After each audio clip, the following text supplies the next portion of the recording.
Bienvenue à tous et à toutes. Aujourd'hui le thème sera un lien qui unit trois personnes connues. Ces personnes sont Sherlock Holmes, Mohamed Ali et Bruce Lee. D'après vous, quel est ce lien?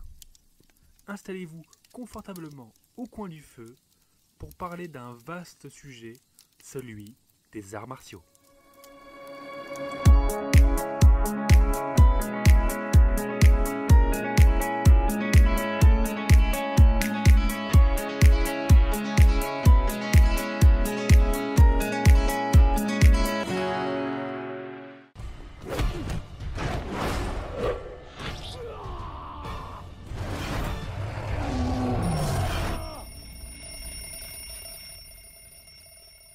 Bonjour, bonsoir, je suis Guillaume, il est David.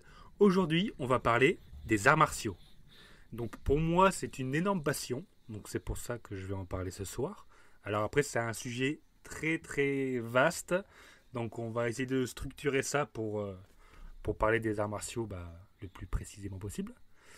Donc voilà, on va commencer d'abord par les 3 points, comme d'habitude. Donc David, si tu veux commencer par dire tes 3 points. Eh bah, tout d'abord, salut à tous. Et moi, mes 3 points, ça va être très rapide. Parce qu'en fait, je m'y connais pas beaucoup. Et justement, je comptais sur toi pour m'éduquer là-dessus. Et je pense que tu vas m'apprendre des choses autant que tu vas apprendre à ceux qui nous écoutent. Donc voilà, je te laisse toi avec tes 3 points. Ce sera beaucoup plus intéressant. Bon, ok. Donc alors, mes 3 points. En fait, ça va un peu structurer l'émission. Donc les 3 points, c'est la réalité de la self-défense. Ça, c'est le premier point. Dire en fait ce que c'est vraiment que la self-défense. Et, parce qu'il y a beaucoup de mensonges par rapport à la self-défense. Donc, et c'est aussi en fait une des parties qui me donne envie de parler et de faire un podcast sur les arts martiaux. C'est qu'il y a beaucoup de mensonges et d'idées reçues. Et les arts martiaux, ça peut apporter beaucoup de choses à plein de monde. Parce que pour moi, en tout cas, au niveau développement personnel, c'est vraiment quelque chose d'efficace. Donc voilà, je pense que ça peut apporter vraiment à tout le monde. Mais bon, il faut pas que les mensonges, les idées reçues soient propagées. Quoi. Après, voilà. après moi, pour le coup, je m'y connais pas beaucoup, mais après, je suis curieux de voir les idées reçues qu'il y a là-dessus. Parce que alors pour moi, je pense que tu vas voir, il y a des trucs qui vont ça va te parler. D'accord, ouais, ok, on va voir. Parce qu'il y a pas mal de choses. Puis même en fait, il y a des coachs des coachs de self-défense qui se limitent, il n'y a pas un climat de haine, mais les mecs, il y en a qui sont pas d'accord avec d'autres, mais pour des trucs, il y a des combats entre chaque art martial, c'est un peu puéril, quoi. Voilà. D'accord. Donc il y a ce premier point. Après, le deuxième point, c'est le côté préparation physique en sport de combat. Parce que l'intérêt des sports de combat, c'est pas forcément de combattre, c'est qu'il y a une côté préparation physique qui est super intéressante. Donc pareil, pour revenir au côté développement personnel, le niveau développement physique est super intéressant par rapport à ça. Donc on va en parler, on va développer ça D'accord, donc développement du corps et de l'esprit, quoi. Ouais, voilà, ouais. Oui, c'est ça. C'est beau. Alors le côté sport de combat, je trouve que c'est plus pour le corps. Ouais. Et le troisième point, du coup... Oh là là, quel enchaînement. Voilà, c'est la transition parfaite. Et du coup, le troisième point, c'est l'intérêt profond que j'ai moi par rapport à la spiritualité qu'on a dans les arts martiaux. Voilà. D'accord, ouais, c'est ça cool. Le troisième point. Et ce troisième point-là, en fait, c'est justement le côté mental. D'accord. Ça apporte le côté développement personnel au niveau mental. Donc voilà, il y a ces 3 points. Okay. Ça structure un peu l'idée de l'émission. Voilà, parce que c'est très global. On va pas parler de chaque art martial, évidemment. Sinon, le podcast, il va durer, je sais pas combien, 10 heures. Donc, non, je pense ça que... va aller. Ouais, voilà. Non, je pense que peut-être que plus tard, on verra, mais faire un podcast sur un art martial en particulier, tu sais. Oui, on verra ça plus tard. On verra. Ou lors d'un film, un truc comme ça. Bon, enfin, on verra ça. On verra ça. Alors... Donc déjà, par contre, petite précision, moi je suis pas un expert, hein. Par contre je suis un passionné des arts martiaux, donc c'est pour ça que je me suis... Oui, voilà, nous on n'est pas des profs, voilà. Oui, nous voilà. on n'a aucune, comment dire, pas crédibilité, mais on n'a aucune compétence pour parler là-dedans. On discute vraiment entre nous, de nos passions, voilà, ça va pas plus loin. On dit sûrement des conneries à des moments, faut pas nous en tenir compte, ou alors faut voilà, nous le dire dans les commentaires, en fait. On peut discuter, on peut échanger, il n'y a pas de souci. Oui, voilà, oui, tout à fait. On discute de nos passions. Si ça peut nous apprendre et vous apprendre des trucs, c'est ce qui compte, quoi. Oui, voilà. Si jamais on dit une bêtise, Au contraire, on est là pour parler. Si on doit se reprendre, si on doit. Le but, c'est d'avoir oui, voilà, c'est ça. perspective, C'est etc. ça. Donc, Exactement. Voilà. Donc, Allez, alors, c'est parti. la première chose à dire sur les arts martiaux, c'est déjà l'étymologie du mot. Voilà, on va Mhm. commencer juste par ça. Donc, l'étymologie du mot. Alors, j'ai trouvé une définition que je trouvais vraiment sympathique. En fait, il sépare le mot art et le mot martial. Donc, le mot Mhm. art, la signification du mot art, que j'ai trouvé, je trouve la plus correcte, Mhm. c'est mettre en avant une habilité, une manière de faire exécutée avec esthétisme. Voilà, Mhm. je sais pas si c'est clair.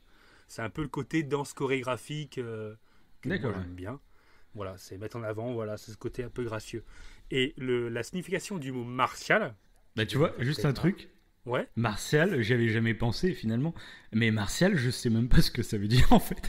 Il y a art martial, je connais, mais martial en fait, je suis jamais interrogé dessus. Donc vas-y, éclaire-moi Eh ben, de ta voilà, lanterne. c'est ça. Bah, du coup, martial, en fait, ça signifie, pareil, il y a plusieurs définitions. Moi, j'ai pris celle qui me parle le mieux, et alors pas celle que j'ai inventée, hein, mais celle qui me parle le mieux. Il y en a d'autres, Ouais. mais ça se ressemble. Donc, Mhm. la définition du mot martial, c'est ce qui est relatif à la guerre, au combat et à l'affrontement. Voilà. D'accord. Ah, ok. Donc, Ok. on a un côté, en fait, art, qui est plus le côté grâce, le côté danse, et le côté Mhm. martial, qui est plus le côté combat, guerre, etc. Voilà. C'est un peu l'art de la C'est guerre, quoi, finalement. Ouais, voilà. Mais après, il y a des gens qui sont plus adeptes du côté art, on va dire, et d'autres qui sont plus adeptes du côté martial. Et après, ça dépend de ce qu'on recherche. Voilà. Et D'accord. Mhm. c'est pour ça que moi, je voulais aussi, encore une fois, faire ce podcast. C'est pour que les gens qui nous écoutent, c'est pour les aiguiller, pour savoir quel choix faire. Moi, j'aurais bien aimé, en fait, S'ils savoir veulent tout se ça, lancer là-dedans, etc. Ouais, Ok, d'accord. voilà. Parce que Mhm. chacun a ses propres motivations, en fait. Et il y a plusieurs motivations dans les arts martiaux. Et en fonction de ces Ouais. motivations, il y a des arts martiaux qui vont plus nous parler que d'autres. Donc D'accord. voilà. Donc après, si jamais tu as des questions Non, non, bah, particulières, tu me dis. tu peux débuter pour le moment, ça va. Je suis. Ok, ok. Alors, j'ai trouvé une origine. Apparemment, Mhm. enfin, c'est pas très très sûr. En fait, on ne sait pas vraiment l'origine des arts martiaux. Il paraît que ça serait 500 ans avant Jésus-Christ. Et Mhm. en fait, il y a une genre de corrélation avec le taoïsme. Donc le D'accord. taoïsme, ça c'est Mais ça viendrait en de fait, là-bas, en fait. Ça viendrait du taoïsme.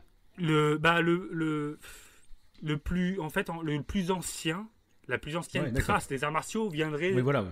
Mhm. Voilà. Ok. Après, je te dis, il y a une corrélation avec le taoïsme. Donc, je suis pas sûr que c'est lié à ça, mais je sais que oui, les taoïstes pratiquent les arts martiaux. Mais voilà, il y a un lien. Alors, c'est la date la plus ancienne que j'ai trouvée. Après, en fait, pour être clair, les arts martiaux, ça a apparu pendant la guerre. Et en fait, chaque nation, pendant la Oui, guerre, oui. a fait son propre art martial. En fait, il y a pas de, D'accord, ouais. Mhm. tu vois, il y a pas de, ouais, il y a pas eu de, il y a pas eu en fait un point d'ancrage et après tout s'est dispatché. Je pense que après, bon, maintenant, à l'heure actuelle, on s'inspire de tous les arts martiaux pour essayer de créer un peu l'art martial le plus efficace, peut-être. C'est ce D'accord, qui se ouais. passe en tout cas en ce moment pour le MMA, mais ça, on en D'accord. reviendra vers la fin. Mhm. Mais voilà. Bon.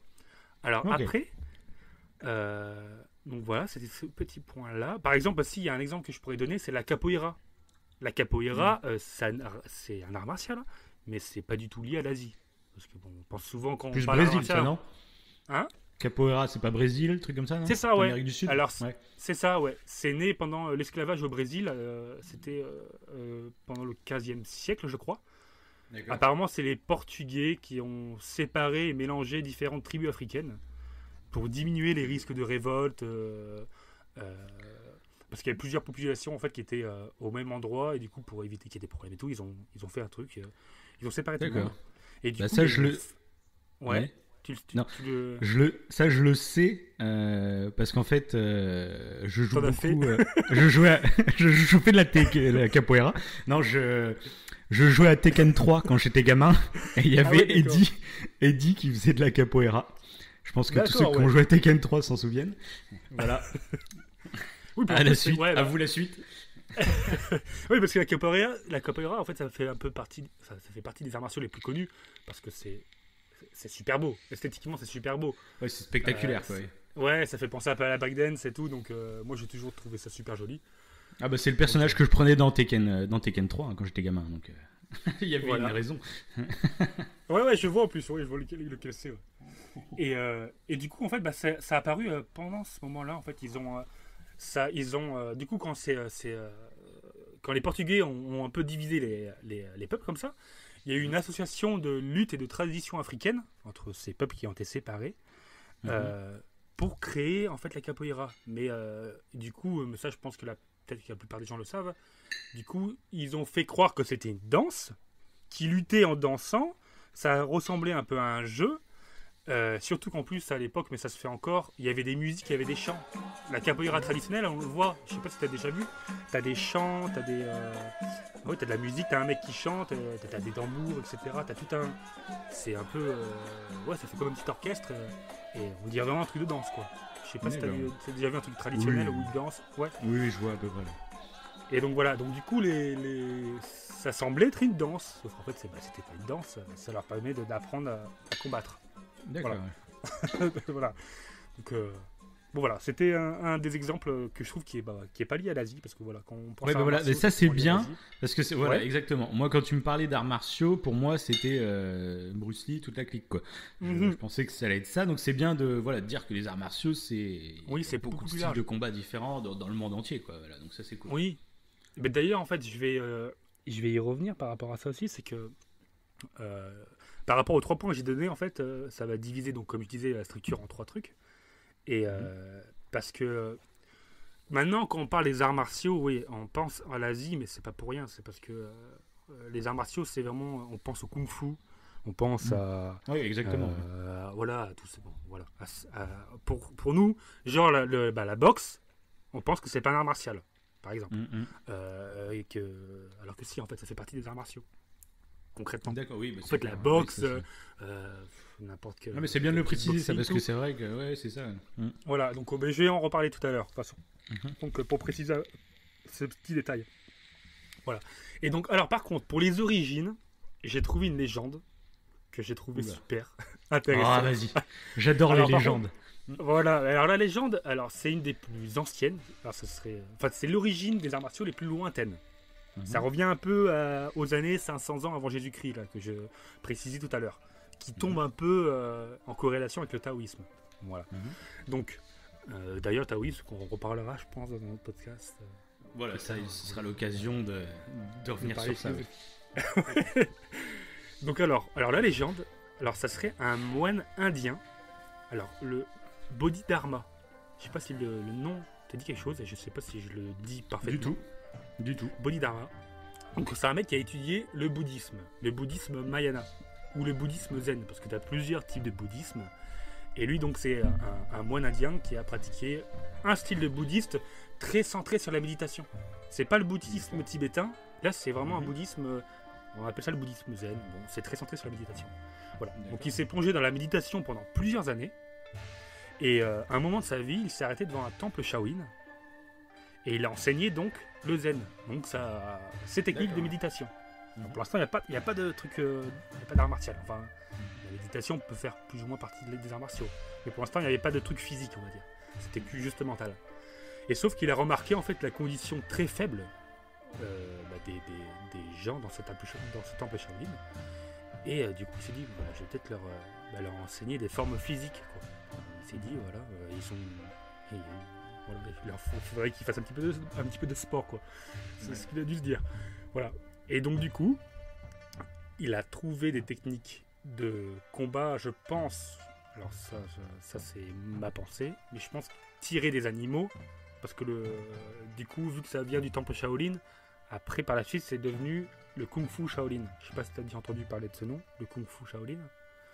Pas forcément. Mais non, en fait, c'est le Kung Fu Shaolin, c'est un peu le truc. C'est tirer des animaux. T'as la grue, je connais Shaolin Soccer, mais sinon. Voilà. Le mec a une culture complètement vide de l'histoire martiale. La Kung Fu Panda. Kung Fu Panda, tu l'as pas vu? C'est vrai. Si, alors il y a longtemps. D'ailleurs, moi j'adore cet animé. Enfin, cet animé. Je regarde, il faudrait que je le revoie. Parce que ça respecte vraiment le Kung Fu. T'as les animaux et tout, ils sont pas pour rien, quoi. Le tigre, le D'accord, singe, ouais, voilà. Okay. Le singe, etc. Okay. Ouais. Okay. Et donc, du coup, voilà. Donc, je pense qu'il s'inspire. Alors, ça, comme je dis, c'est ce que je pense. Il s'inspirait des animaux et il a enseigné des formes physiques aux aux moines du temple Shaolin. Et du coup, c'est ce qui a créé le Kung Fu Shaolin. Voilà. Et à ce moment-là, en fait, il a décidé de se retirer du temple parce qu'il s'est rendu compte que...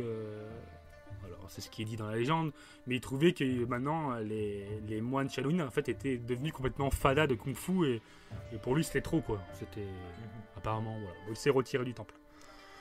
Voilà. Donc ça a été un des... Ce moine indien, Bodhidharma, ça serait un peu une des origines des arts martiaux. Voilà. Alors ça sort un peu de nulle part, hein. Le mec je sais pas d'où il a sorti ses exercices physiques, mais voilà. Alors après ce qui s'est passé, parce qu'il y a une suite, c'est plus la même personne, et là c'est intéressant, parce que là il y a une part de vérité. Contrairement à là où j'ai eu aucune info en fait vérifiable, c'est... Enfin j'ai pas trop d'infos, c'est vraiment... c'est plus une légende, c'est un mythe quoi. Donc alors après, il y a une autre personne qui rentre en jeu, donc c'est le docteur Akiyama. Ok. Alors je sais même pas pourquoi on l'appelle docteur. Je sais même pas sûr que c'est un docteur. Et en fait, ce docteur Akiyama, apparemment, alors il y a plusieurs histoires encore une fois, mais apparemment, il serait passé dans ce temple Shaolin et il aurait vu ce Kung Fu Shaolin et il aurait été surpris de voir leur façon de combattre, leur agilité, pas leur façon de combattre, mais leur agilité, parce que si, pour ceux qui connaissent pas, ceux qui font du Kung Fu Shaolin, en général, ils font des acrobaties assez impressionnantes. Il y a même un art qui s'appelle, bon que je dise pas de bêtises, bon je vais pas dire parce que je vais dire une bêtise, il y a un art en fait où ça mélange un peu le freestyle kick, je sais plus comment ça s'appelle, bref, où les personnes en fait font des galipettes et des saltos arrière, des doubles saltos arrière avec des coups de pied, etc. Ils s'entraînent qu'à faire ça. Je sais pas si tu as déjà vu ça. C'est un genre en fait, c'est un mélange gymnastique et arts martiaux quoi. Et ça représente bien le Kung Fu Shaolin. Les moines ils font des trucs de fou. Ils font des saltos arrière, ils retombent sur le dos, enfin ils font des trucs assez incroyables quoi. C'est eux qu'on voit d'ailleurs, c'est eux qu'on voit tirer des parpaings. Il y a même des trucs un peu bizarres. Des mecs qui tirent des parpaings et qu'ils accrochent. Alors ça, je mettrai pas ma. Je sais pas si c'est vrai. Hein. Il y avait des trucs sur les couilles. T'as déjà vu ça? Ouais, c'est quand ils sur les couilles, ils tirent des parpaings ou je sais pas quoi. Bon, excellent. Je sais pas. Il y a des vidéos comme ça, ou même qui se prennent des gros coups de pied dans les couilles. Oui, alors ça, oui, il y en a des mecs qui résistent bien aux coups de pied dans les couilles, ouais. Ce que je ne ferai jamais. Voilà. Tu me fais ça, j'ai perdu le match. Je viens de trouver ma voie. Ça va être mon art martial à moi. Donc voilà, bref. Du coup, donc j'étais au docteur Akiyama, donc il a vu sa Shaolin, et il y a d'autres versions où il dit qu'il a vu une secte. Il aurait vu une secte pratiquer l'autodéfense. Bref, il donne pas toutes les versions, il y en a. Oui, voilà. Donc on continue. Tu préfères, et puis... Bah, c'est celle des Shaolin, moi, parce que ça continue justement par rapport à la légende du moine indien. Et donc voilà. Donc du coup, il aurait vu ça et il a pris en fait, il a pris ce qui était bon à prendre et c'est comme ça qu'il a créé le Jiu-Jitsu. Je sais pas si tu as déjà entendu ce terme, le Jiu-Jitsu. Si, bien sûr. Ouais, bon voilà. Le Jiu-Jitsu en général, on pense que c'est brésilien. Ah bon? On parle du Jiu-Jitsu. Ouais, mais c'est pas. Ouais, parce qu'en fait, on en revient par la suite, mais ouais, souvent le Jiu-Jitsu, la plupart des gens pensent que c'est brésilien, mais c'est pas brésilien, c'est japonais. Donc ça, c'est le docteur Akiyama qui aurait. Ouais, tu savais que c'était japonais? Pour moi, japonais, je sais pas, mais asiatique, quoi, ouais. D'accord, ok, ouais. D'accord, ok. Donc Jiu-Jitsu, je sais pas, ça fait très. Asiatique, ouais. quoi. Oui, bah en fait, parce que maintenant on parle souvent du JJB. Et JJB, en fait, ça signifie Jiu-Jitsu brésilien. Donc généralement, quand on parle de Jiu-Jitsu, ouais, c'est lié au Brésil. D'accord. Mais je pense que. Bon, voilà, je pense que certains l'apprendront. J'espère en tout cas apprendre certaines choses aux gens. Et voilà. Donc du coup, il a créé le Jiu-Jitsu. Et après, on en revient tout à l'heure par rapport au MMA, parce que ça devient intéressant. Là, c'est un peu à moitié légendaire, mais il y a une grande part de vérité, ça qu'on verra par la suite. Voilà. Ce qu'on peut affirmer en tout cas par rapport aux origines, c'est comme je te disais au début, c'est que les arts martiaux sont apparus un peu partout dans les armées pour que les soldats se défendent, quoi. Oui, d'accord. C'est une technique d'apprentissage plus simple, quoi. Oui, ouais. Voilà. Ok. Ou à part des fois, la capoeira, c'est un peu comme l'exemple que j'avais cité, c'est un peu un truc à part. Parce que là, oui, c'est pas, enfin voilà. c'est Ok, pas on a etc., compris. mais On a compris le but. voilà. Donc ça. Alors, et sinon, voilà, c'est ça le point où je voulais venir. Du coup, par rapport à ce que je disais tout à l'heure, en fait, quand on parle des arts martiaux, ancestraux, comme celui des samouraïs par exemple, euh, ça mélange le sport de combat, la self-défense et le spirituel. Voilà. Alors que maintenant, c'est séparé. D'accord. Et c'est ça qui est important de dire. Et en plus, si on reprend les samouraïs, t'as le combat à main nue et le combat avec armes. Armes blanches, katana, etc. Voilà. C'est vraiment complet. Donc l'art martial ancestral, c'est ça. Ça mélangeait tout. Ça mélangeait la self-défense, le sport de combat et l'art martial qui est gracieux, comme le kung-fu, etc. Okay. Alors que maintenant, à notre époque, c'est plus le cas. Maintenant, on a divisé ça. Alors, on a divisé ça. Ouais, il y en a qui seraient pas d'accord, mais si, il y en a qui seraient peut-être pas d'accord pour ça, mais c'est un peu, si, ça aussi, on pourrait le citer comme ça. C'est divisé maintenant en 3 groupes. Il y a la self-défense, et la self-défense, c'est comme Sherlock Holmes, par rapport au nom aux personnes connues que j'ai citées au tout début du podcast pour l'intro. Oui. Je suis parlé de Sherlock Holmes, et lui, il pratique la self-défense. D'abord, distraire la cible. Ensuite, bloquer son jab aveugle. Contré par un direct au visage. Désorientation. Étourdi, il tentera un crochet de panique. Appliquer un blocage du coude. Puis un coup au corps. Bloquer sa gauche. Fragiliser sa mâchoire. Puis le fracturer. Et en plus, je connaissais pas. Le nom exact, c'est le Bartitsu. Donc c'est un truc britannique. Hein.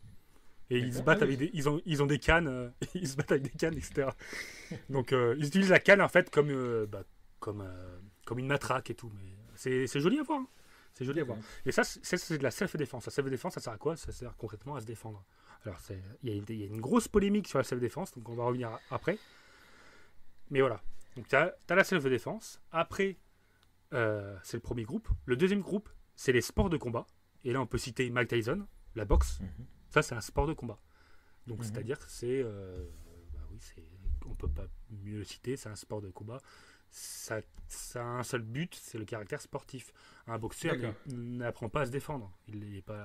C'est pas... Contrairement à la self-défense où tu apprends à te défendre dans la rue, on va dire, en cas d'agression, un boxeur, c'est pas le cas. Il apprend pas à se défendre. Il apprend à faire un sport sur un ring. Voilà. Et le troisième groupe, c'est l'art martial interne. Alors l'art martial moderne, alors par rapport à ce que je disais auparavant, c'est pas l'art martial ancestral regroupe tout. Et là, si on revient sur actuellement, c'est divisé en 3 groupes. Et quand je dis l'art martial, maintenant, on pense au kung-fu, on pense au tai chi, par exemple. Le tai chi, c'est un des trucs les plus connus. On appelle ça un art martial interne parce que il y a pas de, on les voit. Alors, on voit souvent une image du tai chi, c'est des petits vieux qu'on voit dans les parcs qui font des gestes très lents. Oui, exact, oui, c'est vrai. Ouais, c'est une sorte de yoga, un peu, c'est un peu du yoga, non? Ouais, voilà, oui, c'est ça carrément. C'est un peu du yoga debout. Mais alors, par contre, ce qu'on voit généralement, quand je parle des petits vieux, sans être négatif pour eux, c'est pas vraiment du tai chi. C'est du qigong. Donc ça, c'est encore un sous-genre du tai chi. Le tai chi, t'as une partie combat. Et c'est quand même assez dur. Mais bon, voilà. Donc il y a ces 3 groupes. Voilà. Et maintenant, à l'heure actuelle, vu que c'est divisé en 3 groupes, il y a souvent en fait des débats que je trouve un peu dommages entre ces groupes pour savoir quel est le meilleur, pour savoir. Mais ça n'a rien à voir en fait. On ne peut pas les comparer. D'accord. Et la concurrence, quoi. En fait, chacun a dit que c'est son truc le mieux, alors qu'en fait, c'est pas comparable, quoi. Oui, c'est ça. Par exemple, il y a il y a un mot qu'on emploie souvent, c'est le mythojitsu. Le mythojitsu, j'entends souvent parler de ça, du mythojitsu, c'est un nom qu'on donne pour les personnes en fait qui nous vendent du rêve. Et par exemple, quand je dis qu'ils nous vendent du rêve, alors sans être négatif pour le tai chi, parce que c'est un art très beau, je prends juste les noms les plus connus, hein, parce qu'il y en a plein. Je sais que les noms, tous les arts martiaux que je vais citer, c'est les plus connus pour que ça marque un peu. Oui, voilà, c'est ça. Voilà. Et donc le tai chi, il y a un maître de tai chi qui va dire oui, ce que je vais t'apprendre, ça va te permettre à te défendre dans la rue. C'est ce qu'on pourrait appeler du mythojitsu. C'est-à-dire que le mec, il te ment. Si le mec, il te commence à dire que voilà, je vais t'apprendre avec cette technique au ralenti et tout, tu vas pouvoir repousser une personne si elle t'attaque, c'est faux. Si tu vas faire du tai chi, c'est pas pour apprendre à se défendre. C'est pour toi, c'est un côté spirituel. C'est exactement comme tu as dit tout à l'heure, c'est du yoga debout. C'est du yoga, c'est pour te relaxer. C'est pas pour apprendre à se défendre. Et il y a des coachs, des entraîneurs qui mélangent tout, mais je pense qu'ils le savent consciemment. Marketing, c'est marketing. Ouais, c'est marketing. Si tu as envie de vendre tes cours, c'est plus sympa d'enlever le tout, comme ça au moins. C'est ça. C'est ça. Tu vas parler à plus de monde, quoi. Oui, voilà, c'est ça. Ok. Donc, bon, voilà. Alors, un truc on va d'abord parler du premier point, donc c'était la self-défense. Je voulais parler de la self-défense. Alors, ça fait un peu polémique, parce que la self-défense, en fait, à la base, c'est fait pour les soldats. Donc, pour être clair, un art martial de self-défense qui est connu, c'est le Krav Maga. Oui, Krav Maga, tu connais? Ouais, voilà. L'art martial israélien qu'on a déjà vu à la télé. Il y avait déjà eu des infos là-dessus, parce que c'était de plus en plus populaire. Et donc ça, c'est purement un art martial. C'est purement de la self-défense. Voilà. Je sais pas si tu te rappelles par rapport aux trois groupes que j'ai dit. Voilà. C'est purement de la self-défense. D'accord, oui, si. Voilà. Et donc, il y a une polémique par rapport à ça. Parce que du coup, à la base, le Krav Maga, pareil, c'est pas un art que je critique quoi que ce soit. Mais le Krav Maga, c'est fait pour les soldats. C'est-à-dire qu'à la base, c'est un art martial israélien pour les soldats israéliens. Et les mecs, ils apprennent à tuer, clairement. C'est-à-dire que c'est art martial. Le truc marketing, c'est ça. De toute façon, tout le monde, je pense, qui connaît ce Krav Maga, on sait que c'est pour tuer. En fait, c'est le truc un peu marketing, justement, qui marche. Oui, bah oui. Sauf que c'est là qu'est le problème. C'est que, en fait, nous, en tant que civils, on n'a pas. Si on pratique une technique de Krav Maga sur un agresseur, on devient l'agresseur. Donc, au niveau de la justice. Mais n'importe quoi. Mais non. Et c'est là le problème. C'est-à-dire qu'en fait, quand tu as un entraîneur qui va t'apprendre le Krav Maga, déjà le Krav Maga, du coup, il a été un peu normalement. Mais du coup, est-ce qu'il y a des arts martiaux qui sont interdits? Parce que le Krav Maga, je sais qu'il y a des cours en France de Krav Maga, quoi. Donc, est-ce qu'il y a des arts martiaux qui pourraient être, par la loi, qui sont interdits, quoi, carrément, quoi? Il y a un art martial. Enfin, après. T'en sais rien. Non, en France. Tu penses pas? J'ai jamais entendu parler de ça, en tout cas, d'un art martial en France, interdit, carrément. En France, ce qui est un truc interdit, c'est le MMA. Voilà. Mais c'est pas interdit par rapport au. Par rapport à la compétition, quoi. Voilà, c'est qu'il n'y a pas de compétition de Krav Maga, quoi, tu vois. Mais tu peux. Maintenant, si. Maintenant, il y a des compétitions de Krav Maga. Et donc les mecs, c'est des combats à mort. Combats à mort, les gars. Ouais, voilà, c'est ça. Non, les trucs de fou. Non, c'est plus. En prime time sur TF1. Krav Maga Battle. Le dernier survivant qui paye pour le dernier survivant. Non, ça ferait de l'audience. Ah, ça c'est clair. Non, il y a des genres de compétitions de Krav Maga, mais c'est tout nouveau. D'ailleurs, ça plaît pas à tous les entraîneurs de Krav Maga parce que ça dénature l'art martial. Oui. Puis en plus, ils utilisent juste le nom pour le marketing, encore une fois. Alors c'est ça. Ouais. C'est ça. Mais le problème, en fait, ça revient en fait à l'étymologie du mot self-défense. C'est qu'en Krav Maga, déjà, les entraîneurs, ils ont changé la façon de. Krav Maga ou autre self. Quand je parle du Krav Maga, je parle de tous les arts martiaux liés à la self-défense. Pas le Krav Maga particulièrement. Voilà, c'est tout. Le Krav Maga, le Pencak-Silat, il y en a plein d'arts martiaux liés à la self-défense. Ça englobe tout. Donc les arts martiaux liés à la self-défense, le souci, c'est qu'on a déjà vu que c'était par rapport aux soldats. À la base, c'est entraîné pour les soldats. Donc c'est très bien pour les policiers, etc. Pour les militaires, c'est très bien. Pour les civils, ça a été un peu modifié. Voilà, parce que tu vas pas apprendre certains trucs aux civils qui se reproduire dans la rue pour s'amuser, tu sais. Donc du coup, pour les civils, le problème, en fait, ce qui fait un peu moyennement polémique, c'est que c'est plus de la self-défense. En fait, le Krav Maga, on t'apprend à attaquer en premier. On t'apprend pas à te défendre. D'accord. On t'apprend à attaquer l'agresseur avant qu'il t'attaque. D'accord. Donc, t'es plus en self-défense. T'es agresseur. C'est de la contre-attaque. D'accord. Et donc c'est un peu compliqué parce que du coup un vrai coach des Krav Maga, donc pour ceux qui écoutent et qui font un sport de self-défense, le coach, il est censé vous dire que la loi par rapport à ça. C'est important de dire la loi. C'est-à-dire que ce qu'on apprend en self-défense, ce qu'on apprend en Krav Maga, tu dois savoir que si tu le reproduis dans la rue, tu peux être considéré comme agresseur. Et c'est déjà arrivé d'ailleurs, des personnes. Il y a même parce que moi je suis plusieurs artistes d'ailleurs que je peux vous conseiller de suivre. Il y a Greg Gotelf, Alexandre Acariès, Yovan Delourmé, Ilius Michael. Après il y a d'autres plus connus. Bon, Frank Ropers, tu connais. Ouais. Frank Ropers, ça te dit peut-être quelque chose. Tu peux les retrouver comment? Ils ont, je sais pas, ils ont tous des chaînes sur YouTube. Ouais, YouTube, c'est ça. Ouais, alors tous ceux que j'ai cités, ouais,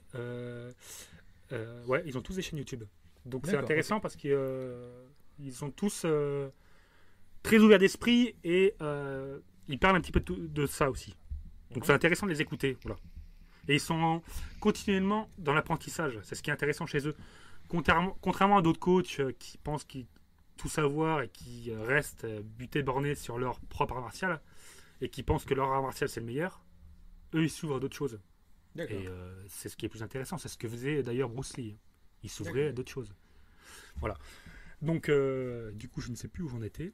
Je ne parlais du self-défense. On parlait du self-défense. Oui, voilà. Je citais les personnes, mais ouais, donc ces personnes qui sont intéressantes à suivre. Et ce qu'il faut savoir, c'est que voilà, quand un coach de self-défense vous apprend ses techniques, etc., voilà, faut qu'il fasse un topo sur la loi, parce que sinon vous pouvez avoir des problèmes. Et justement, je crois que c'est par rapport aux personnes que j'ai citées, je crois que c'est un ami, une connaissance à Greg Gotelf, donc un coach de Wing Chun, de boxe, etc. Il enseigne plusieurs arts martiaux. Il connaît quelqu'un en fait qui s'est défendu et en se défendant il a tué une personne. La personne est mal retombée et la personne est morte, quoi. Donc l'agresseur est mal retombé et est mort. Et donc la personne qui à la base s'est défendue est allée en prison. Bon, je pense qu'on a déjà toujours peut-être entendu ce genre d'histoire. Tu te défends, la personne, je sais pas si ça t'est déjà arrivé à l'oreille, mais ça peut arriver, quoi. D'accord. Donc voilà. Donc c'est important de savoir ça. Donc je voulais justement par rapport à tout ça en fait dire juste quelques points sur le self-défense qui sont intéressants en fait à savoir, parce que la meilleure stratégie en fait en self-défense, et c'est ça que je trouve super intéressant aussi, c'est le côté mental. Il y a toute une stratégie qui se fait mentalement. C'est-à-dire que la self-défense c'est pas t'as un agresseur, hop tu le frappes, quoi. Ça va plus loin que ça. Un vrai coach de self-défense va parler de la loi et va parler justement de ce que je vais citer là maintenant, du côté mental qu'il y a avant. Et le côté mental, en fait, c'est par exemple si, peut-être que je vais apprendre quelque chose, si un agresseur vient vers toi et commence à, je sais pas, à vouloir ton portefeuille, admettons, et qu'il entame la conversation avec agressivité, alors il y a une technique qui s'appelle la rupture de pattern. un nom un peu bizarre. En fait, c'est que la personne, si elle vient t'agresser et elle vient te demander ton portefeuille, faut lui demander ou faut lui dire une chose complètement incohérente. D'accord, oui. C'est-à-dire que par exemple... tu fais le gogol. Ça, c'est une technique qu'on voit souvent, ça. tu te fais agresser et puis tu fais le gogol, quoi, et le mec, du coup, il s'attend pas à cette réaction, donc du coup, peut-être, ouais. Oui, c'est plus ou moins ça, parce que... En fait, ce que tu peux faire, je vais donner un exemple concret. Un mec vient vers moi et me dit... Après, faut le faire. Hein. Je dis, c'est une technique qui est utilisée en self-défense au niveau mental. C'est-à-dire que la personne vient vers toi, elle veut ton portefeuille, si elle n'a pas de couteau, parce que ça c'est une autre polémique. Oui. En self-défense, il y a un truc important. La première chose qu'ils vont te dire, la meilleure self-défense, c'est de savoir courir. Un vrai coach, et en plus, un vrai coach, il va te dire ça.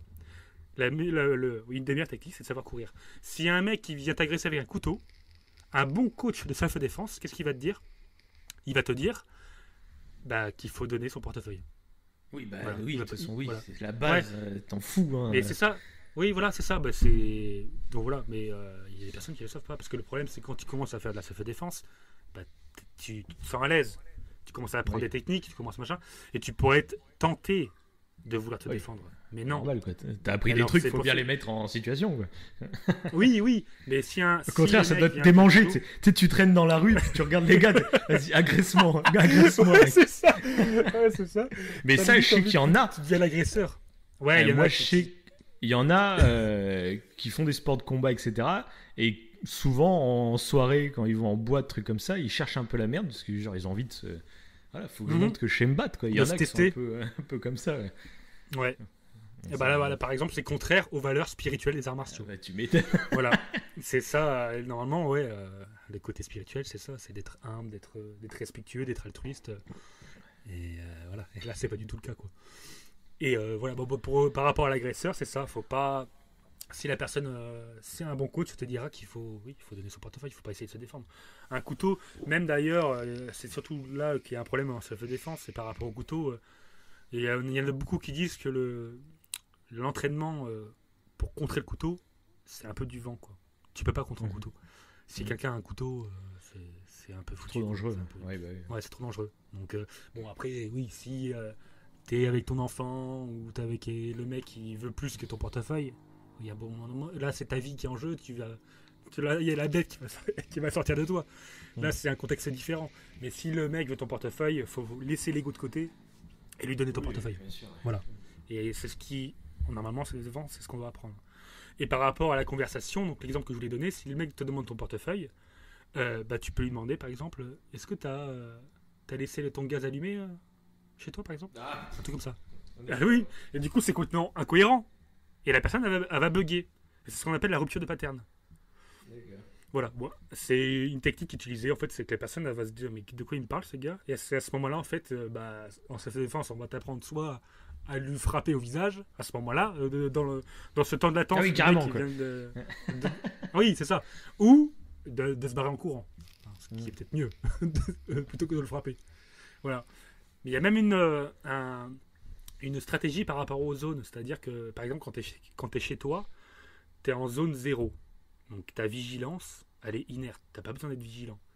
Quand tu sors de chez toi, que tu vas, je sais pas, aller chercher ton pain chez ta boulangerie préférée ou autre, tu es en zone 1.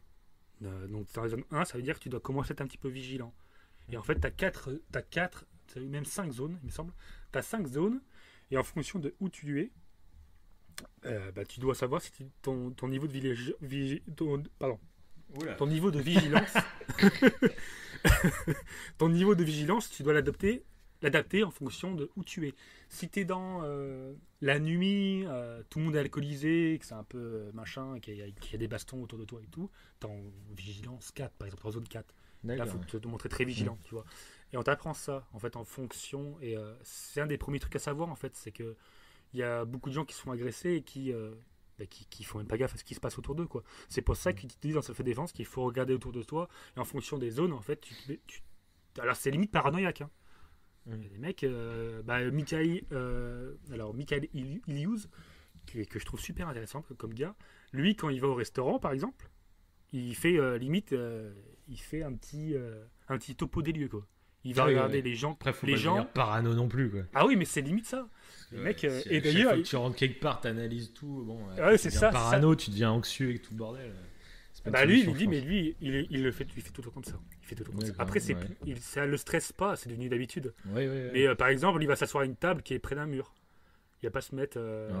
Il va choisir des zones où c'est le moins risqué. Voilà. Alors c'est intéressant à savoir. C'est des petits trucs intéressants à savoir. Donc je conseille à tous ceux qui veulent se renseigner par rapport à ça d'aller voir. Voilà. Et pareil. Répète le nom du mec. Alors c'est Michael Iliuz. Okay, Michael Iliuz. Ceux qui veulent se renseigner, voilà. Ouais, c'est I2LOUZ. Iliuz. Okay. Donc sur YouTube aussi, tu trouves? Ouais. Alors il a fait des livres. Moi j'ai acheté son livre d'ailleurs. Moi je vais pas faire la publicité pour lui, mais c'est un bon livre. Oui, c'est un bon livre. Mais ouais, carrément, faut aller voir les vidéos YouTube. Il en fait un petit peu. Je sais pas s'il a une chaîne YouTube, mais on le trouve si on tape sur YouTube. D'accord, ok. Voilà. On le voit avec Greg Boucher-Lagame, qui lui, on le voit tout le temps. C'est lui, on le voit tout chinois, le temps. Alors, tu le retrouves avec Denis Montbéliard, hein, celui-là, très bon, très bon gars. Et puis Nguyen Yong, hein, celui-là aussi, excellent. Ah, d'ailleurs, mais non, c'est en plus, j'ai cité aucun nom asiatique pour l'instant. C'est vrai. C'est moi qui ai un gros cliché raciste. Et continue, vas-y. Un truc intéressant en fait que les gens ne savent pas toujours, c'est que En self-défense, en plus, tu apprends des techniques, tu peux être super confiant. Tu apprends une technique de malade avec un coup de poing dans la gorge, un coup de pied dans les parties, un coup de main dans la nuque, etc. Et t'es vite, t'es rapide, etc. Et tout. Sauf que tu apprends ça dans une zone dans un milieu où t'es pas stressé. Et quand tu vas être face à une agression, ton cerveau il va un peu disjoncter. Il va se mettre en mode fight ou flight, on appelle ça, en mode combat ou fuite. Et du coup, ton stress, il va être, ton cœur va battre à 140 battements par minute. Ça va monter crescendo. C'est comme si tu avais fait entre s'entraîner et être relaxé et refaire le même, on appelle ça des drills. Donc des drills, c'est faire le même mouvement. Donc là, un coup de poing, etc. Un même mouvement que tu connais par cœur. Le refaire après avoir fait un sprint de 300 mètres, où ça t'avait bien crevé, bah, t'es pas aussi rapide, et t'es essoufflé, etc. Et en fait, en situation de stress, quand t'es agressé, et quand ton cerveau, du coup, se met en mode combat ou fuite, et bah t'es dans la même situation, en fait. Et du coup, c'est pas du tout le même résultat. Ça, faut le savoir. Et ta vision se réduit aussi. Ton champ de vision se réduit. Donc ça, c'est des trucs pareil qu'il faut savoir, parce que faut pas se prendre pour un surhumain, quoi.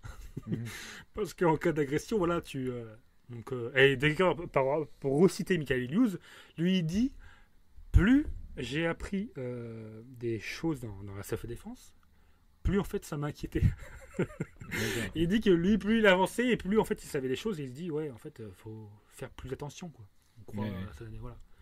Et ce côté, alors moi dans la self-défense, ce que j'adore, c'est ce côté un peu lié au cerveau. Là, j'ai cité la rupture de pattern qui est liée à l'hypnose d'ailleurs. En hypnose, c'est utilisé. Le truc du combat aux fuites, c'est des trucs super intéressants.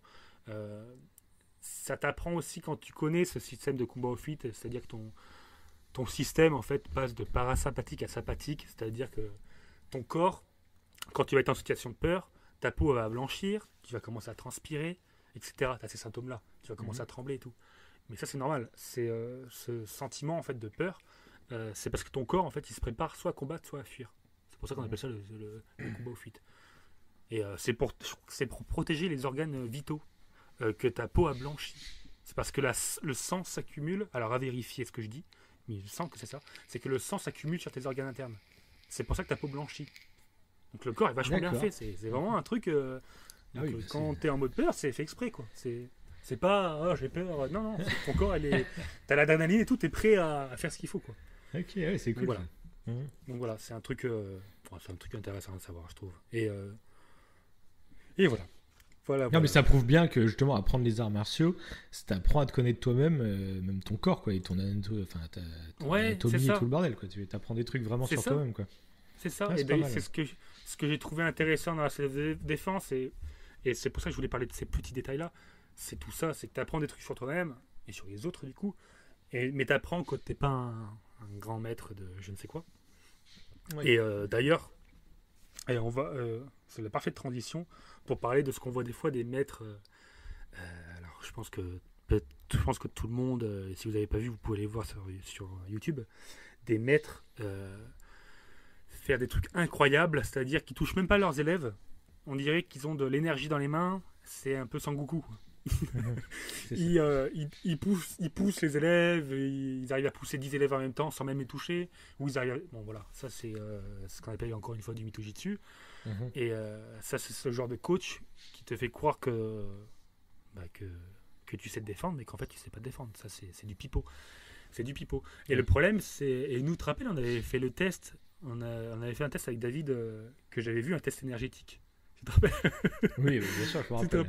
Ouais, un test énergétique, et je pense que, et apparemment de ce que j'ai entendu, c'est le problème, c'est qu'il y a certains maîtres qui pensent vraiment avoir un pouvoir. Je pense que c'est le problème, c'est que ce qu'on voit en vidéo, il y a bien sûr du fake, hein, il y a bien sûr des choses fausses, mais il y a des choses vraies. C'est-à-dire qu'il y a vraiment des maîtres qui arrivent à, avec le bout du doigt, à faire tomber un élève. Et c'est pas du chiquet, c'est que l'élève est en état d'hypnose, sans même le savoir. C'est l'inconscient qui travaille, quoi. C'est l'inconscient, ouais, voilà.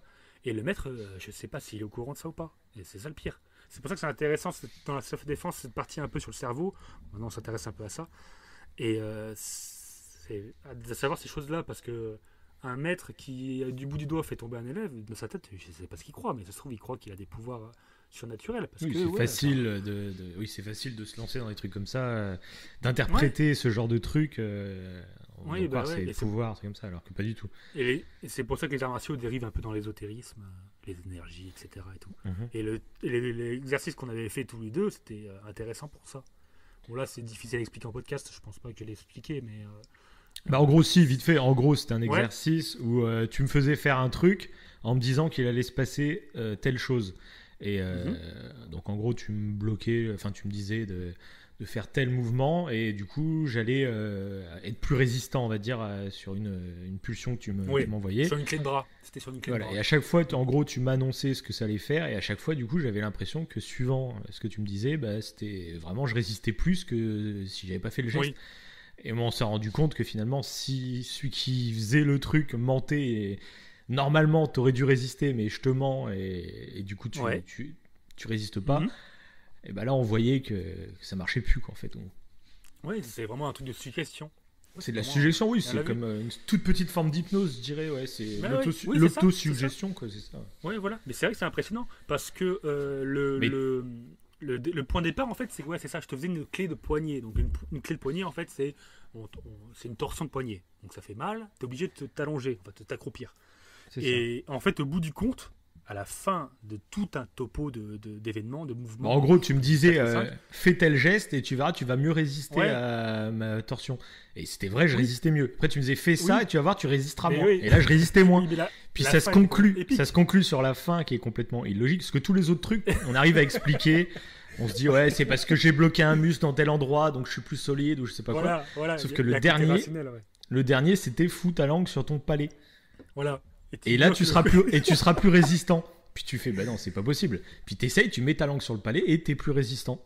Et tu fais, mais comment c'est pas le muscle de la langue qui gère ça. Et on comprenait pas. Donc c'est assez impressionnant la première fois qu'on teste le truc.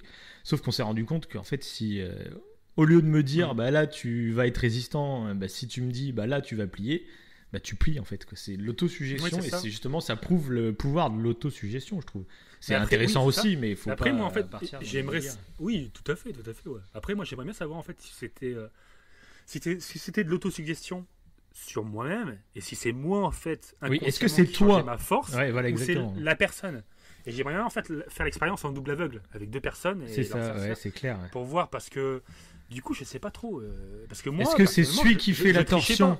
Ouais. Est-ce que c'est celui qui fait la torsion qui s'auto-suggestionne en gros de tordre plus ou moins, ou est-ce que c'est celui qui reçoit la torsion qui est plus ou moins dur sur ses appuis, quoi, ouais. C'est vrai que c'est intéressant pour ça, ouais.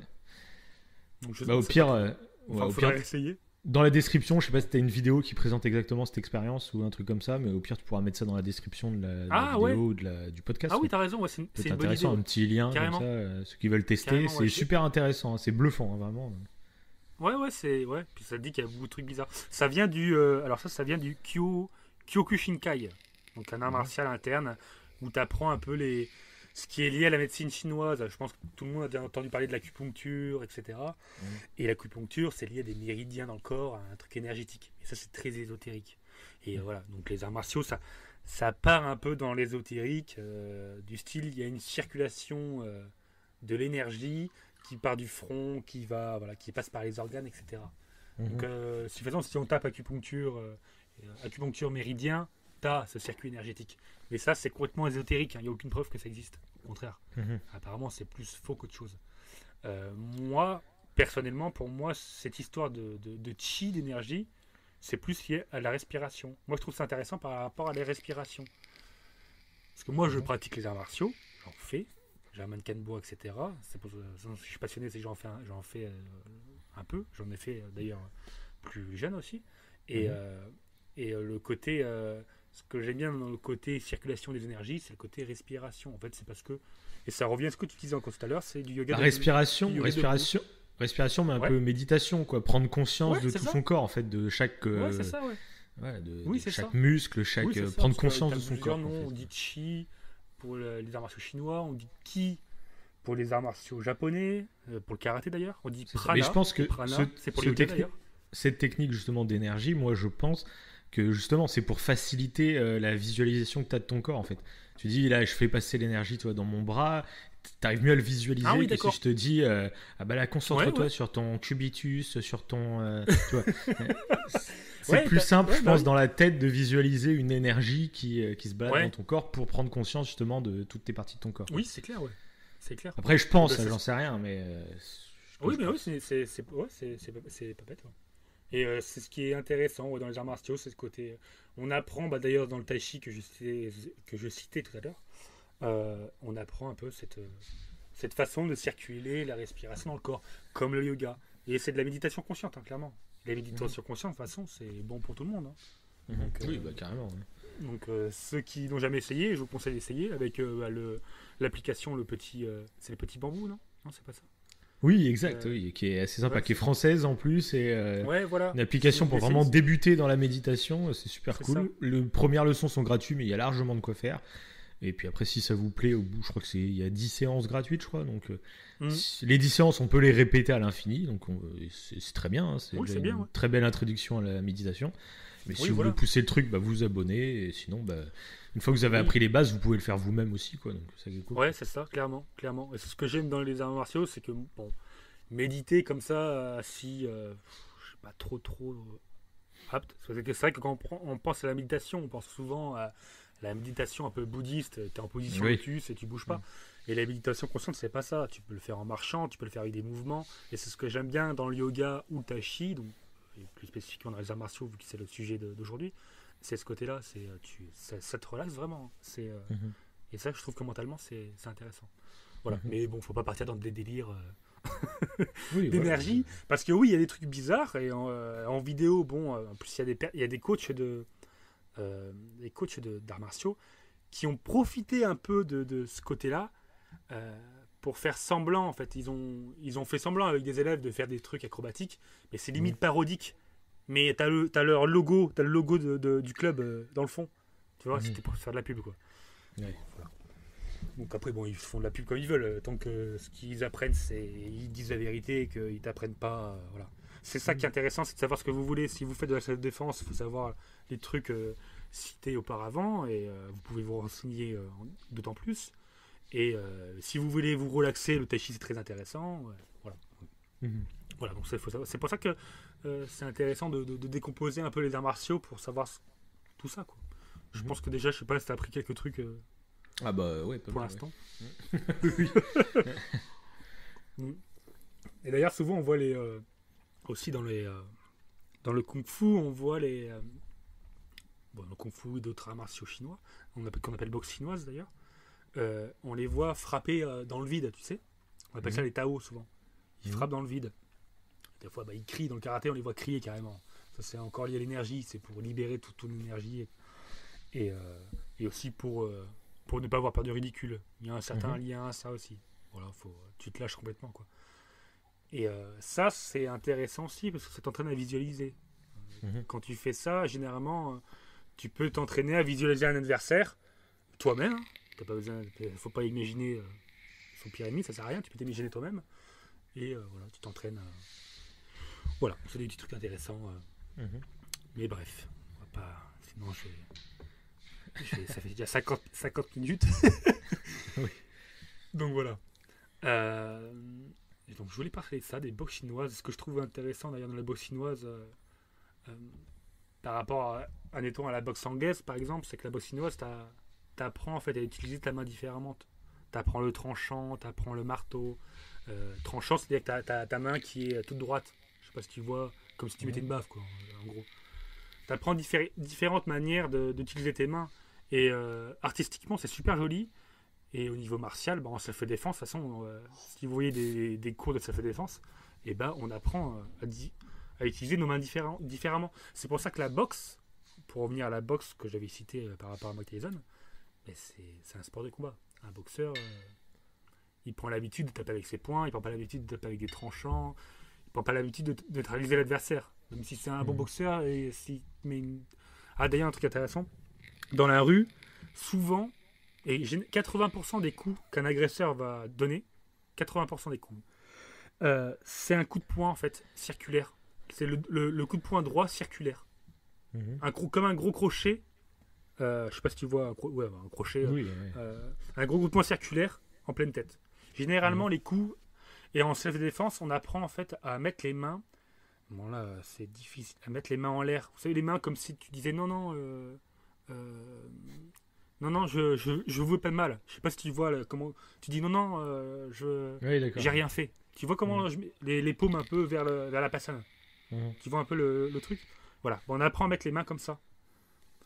Parce que justement, encore un truc un peu ésotérique, il y a certains arts martiaux où tu as les mains qui sont très basses. Et si la personne, même si tu sais que 80% des coups sont un crochet qui va vers ta tête, si la personne est à 1 mètre de toi, tu n'auras pas le temps de lever les bras. Faut être clair. À part si tu t'es entraîné pendant X années, tu n'auras pas le temps. Donc c'est pour ça qu'on t'apprend à mettre les mains comme ça, en mode... soit déjà en place, quoi, en fait. Ouais. Voilà, mais pas en mode agressif. Tu dis non, je veux pas de mal. Oui, voilà. Comme ça, si le coup il part, t'as déjà tes mains qui sont à hauteur, quoi. C'est ça, voilà. Et tu peux plus facilement contrer. Donc ça, c'est des petites techniques super intéressantes à savoir, je trouve. Donc, oui, c'est clair. Donc voilà. Et l'aspect... et pour finir un peu... Du coup, on a parlé du premier point. Et là, j'ai un peu... fait une petite transition sur le point spirituel en fait, des arts martiaux, en parlant des énergies et tout. Souvent, dans les arts martiaux, en fait, on apprend là, un peu l'aspect philosophique, je trouve, qui est lié au taoïsme, qui est de ne pas agir en fait, contre la personne. C'est-à-dire que dans les arts martiaux, les grands maîtres d'arts martiaux ne sont pas là pour combattre. Ils font tout pour ne pas se battre.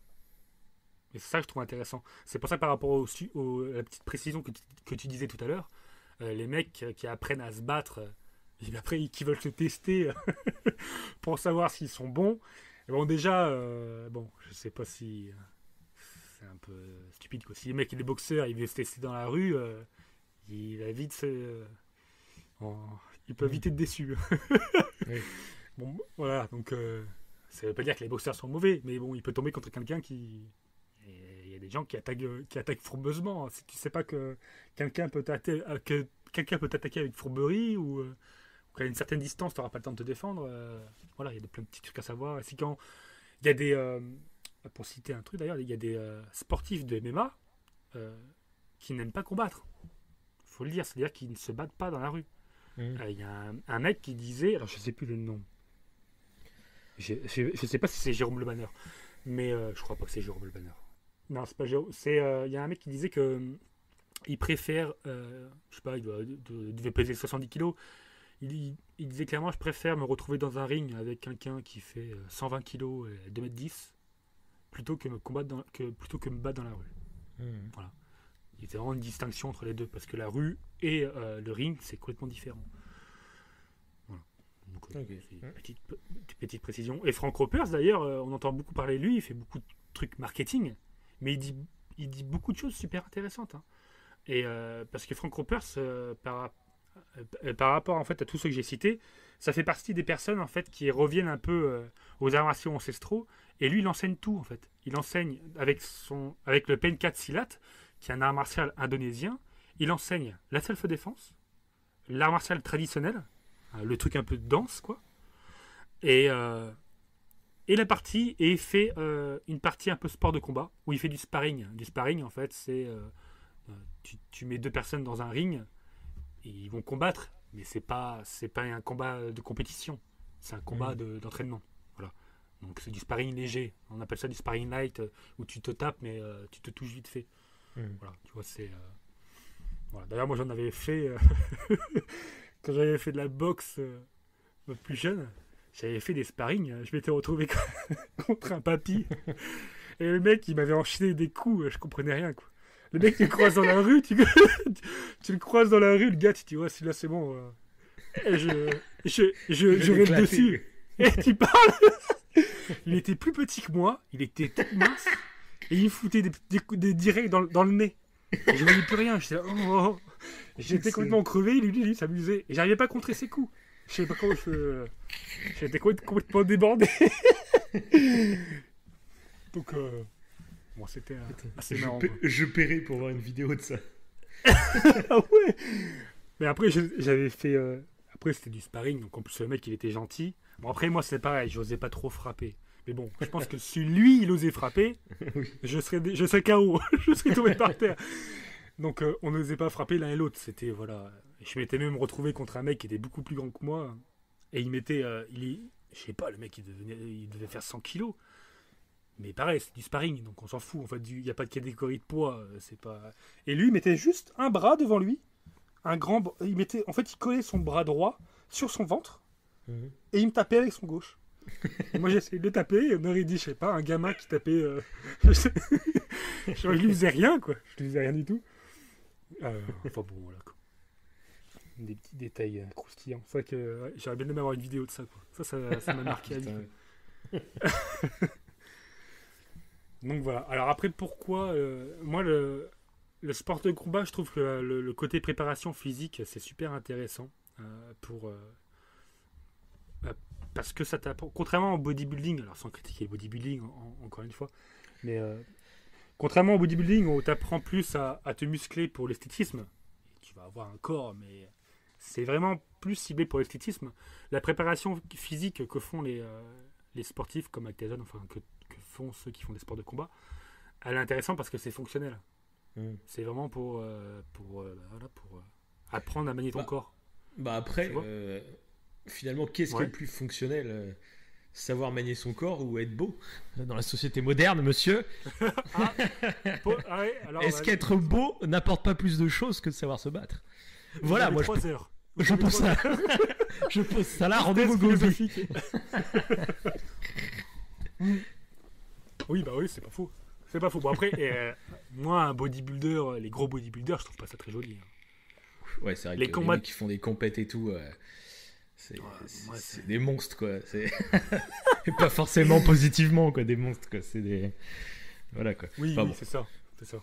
Donc voilà. Donc là, on arrive sur la troisième partie, donc le sport de combat. C'est pour ça que j'étais rentré dedans. Et ce qui est intéressant, voilà, c'est le côté préparation physique, le côté fonctionnel. Mhm. Et justement, les combattants, en fait, alors, on va faire un point là-dessus, parce que c'est là-dessus, en fait, qu'il y a beaucoup d'idées reçues. Sur le MMA. Le MMA, ça veut dire quoi? Ça veut dire arts martiaux mixtes.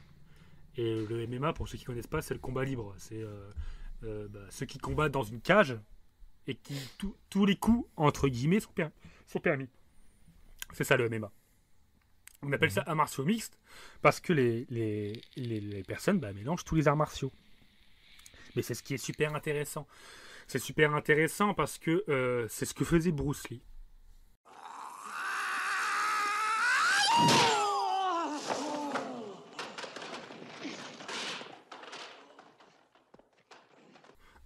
Bruce Lee, il a commencé par le tai chi tout jeune. Je crois que c'est sa mère qui lui a enseigné le tai chi. Après, il a fait du Wing Chun. Et après, il s'est rendu compte que le Wing Chun, qui a été créé par une femme, d'après les légendes, c'était efficace, mais il trouvait qu'il manquait des trucs. Et il a commencé à faire de la préparation physique. De la préparation physique qu'on fait justement en MMA. Donc des pompes, c'est souvent en fait de la préparation calisthénique au poids de corps. Voilà. Et il a commencé à faire ça, Bruce Lee. Et après, il a commencé à toucher un peu au karaté, etc. Et il a inventé un art martial qui s'appelle le Jian-Kudo. Le Jian-Kudo, en fait, il avait pris le meilleur de chaque art martial, enfin pour lui en tout cas, et il avait créé ce Jian-Kudo. Mais dans le MMA, à l'heure actuelle, et c'est ce que fait McGregor. McGregor, tu te rappelles, qui a combattu le boxeur Mayweather, là. Oui. Donc lui qui commence à être popularisé, et ben lui, c'est ce qu'il fait. Malgré qu'il fasse du trash talking, donc qui critique, il provoque beaucoup les gens. Hein. C'est pour ça qu'il s'est battu avec, plus ou moins avec, comment il s'appelle? Ah mince, je me rappelle plus son nom. Bon, contre le lutteur russe. Drago. Bon, c'est pas grave. Non, ça c'est Non. Rocky. C'est Rocky, ouais. Bon, bref, le lutteur russe. Bon, bref, on s'en fout.